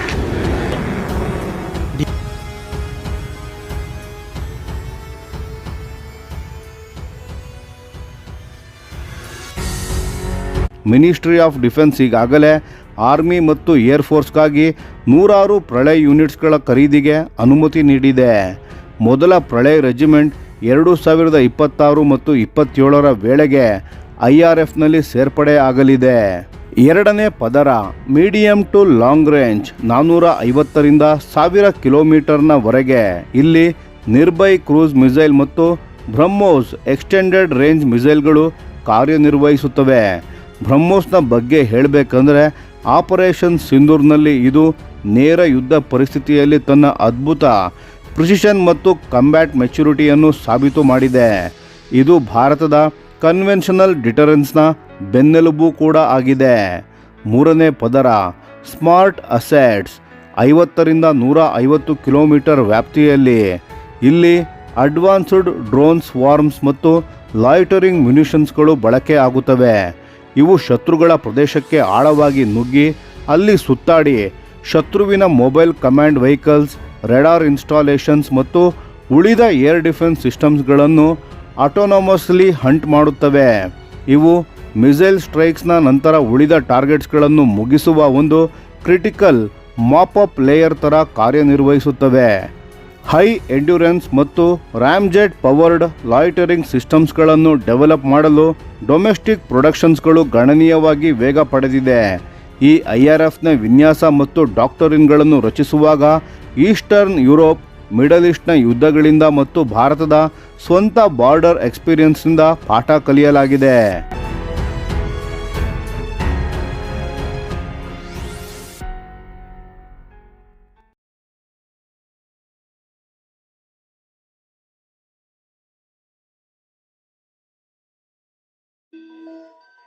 ಗೆಳೆಯರೇ, ಇಲ್ಲೊಂದು ವಿಷಯ ಸ್ಪಷ್ಟ ಆಯಿತು. ಅದು ಏನೆಂದರೆ, ಇಂದಿನ ಆಧುನಿಕ ಯುದ್ಧಗಳಲ್ಲಿ ಡ್ರೋನ್ಸ್ ಮತ್ತು ಲಾಯ್ಟರಿಂಗ್ ಮ್ಯುನಿಷನ್ಸ್ಗಳನ್ನು ಹೆವಿ ಆರ್ಟಿಲರಿಗಿಂತ ಕಡಿಮೆ ಎಂದು ನೋಡಲು ಆಗುವುದಿಲ್ಲ. ಭಾರತವು ಚೀನಾದ people's liberation army rocket force ಅಂದರೆ PLARF ಅನ್ನು ನೋಡಿ ಅದೇ ಥರ ಕಾಪಿ ಮಾಡ್ತಿಲ್ಲ. ಬದಲಾಗಿ ಭಾರತ ತನ್ನದೇ ಆದ inter connected joint command structure ಅನ್ನು ರಚಿಸುತ್ತಿದೆ. ಇದರ ಉದ್ದೇಶ ಒಂದೇ: ರ್ಯಾಪಿಡ್ ಅನ್ಮ್ಯಾಚ್ಡ್ ಕನ್ವೆನ್ಷನಲ್ ಸ್ಟ್ರೈಕ್ ಸುಪೀರಿಯಾರಿಟಿಯನ್ನು ಸಾಧಿಸುವುದು. ಸ್ನೇಹಿತರೆ, IRF ಭಾರತದ ಮಿಲಿಟರಿ ಪವರ್ ಅನ್ನು ಸಂಪೂರ್ಣ ಹೊಸ ಮಟ್ಟಕ್ಕೆ ಕೊಂಡೊಯ್ಯಲು ತಯಾರಾಗುತ್ತಿದೆ. ಗೆಳೆಯರೇ, ಈ ವಿಷಯದ ಬಗ್ಗೆ ನಿಮ್ಮ ಅನಿಸಿಕೆ ಮತ್ತು ಅಭಿಪ್ರಾಯಗಳನ್ನು ತಪ್ಪದೇ ಕಮೆಂಟ್ ಮಾಡಿ ತಿಳಿಸಿ. ಧನ್ಯವಾದಗಳು.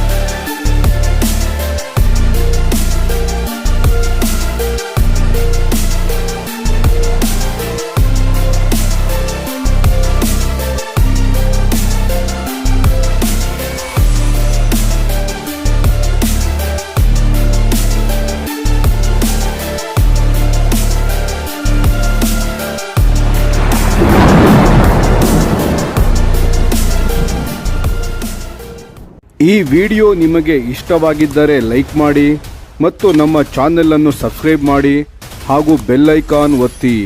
ಯಾವ ಅಪ್ಡೇಟ್ಗೂ ಮಿಸ್ ಆಗಬೇಡಿ. ಡಿಫೆನ್ಸ್ ಸುದ್ದಿಗಳನ್ನು ತ್ವರಿತವಾಗಿ ಪಡೆಯಿರಿ. ನಿಮ್ಮ ಬೆಂಬಲವೇ ನಮ್ಮ ಶಕ್ತಿ. ಭಾರತ ಬಲಿಷ್ಠವಾಗಲಿ ಎಂದು ಆಶಿಸುತ್ತಾ ಭಾರತ ಮಾತೆಗೆ ಜೈ. ಧನ್ಯವಾದಗಳು.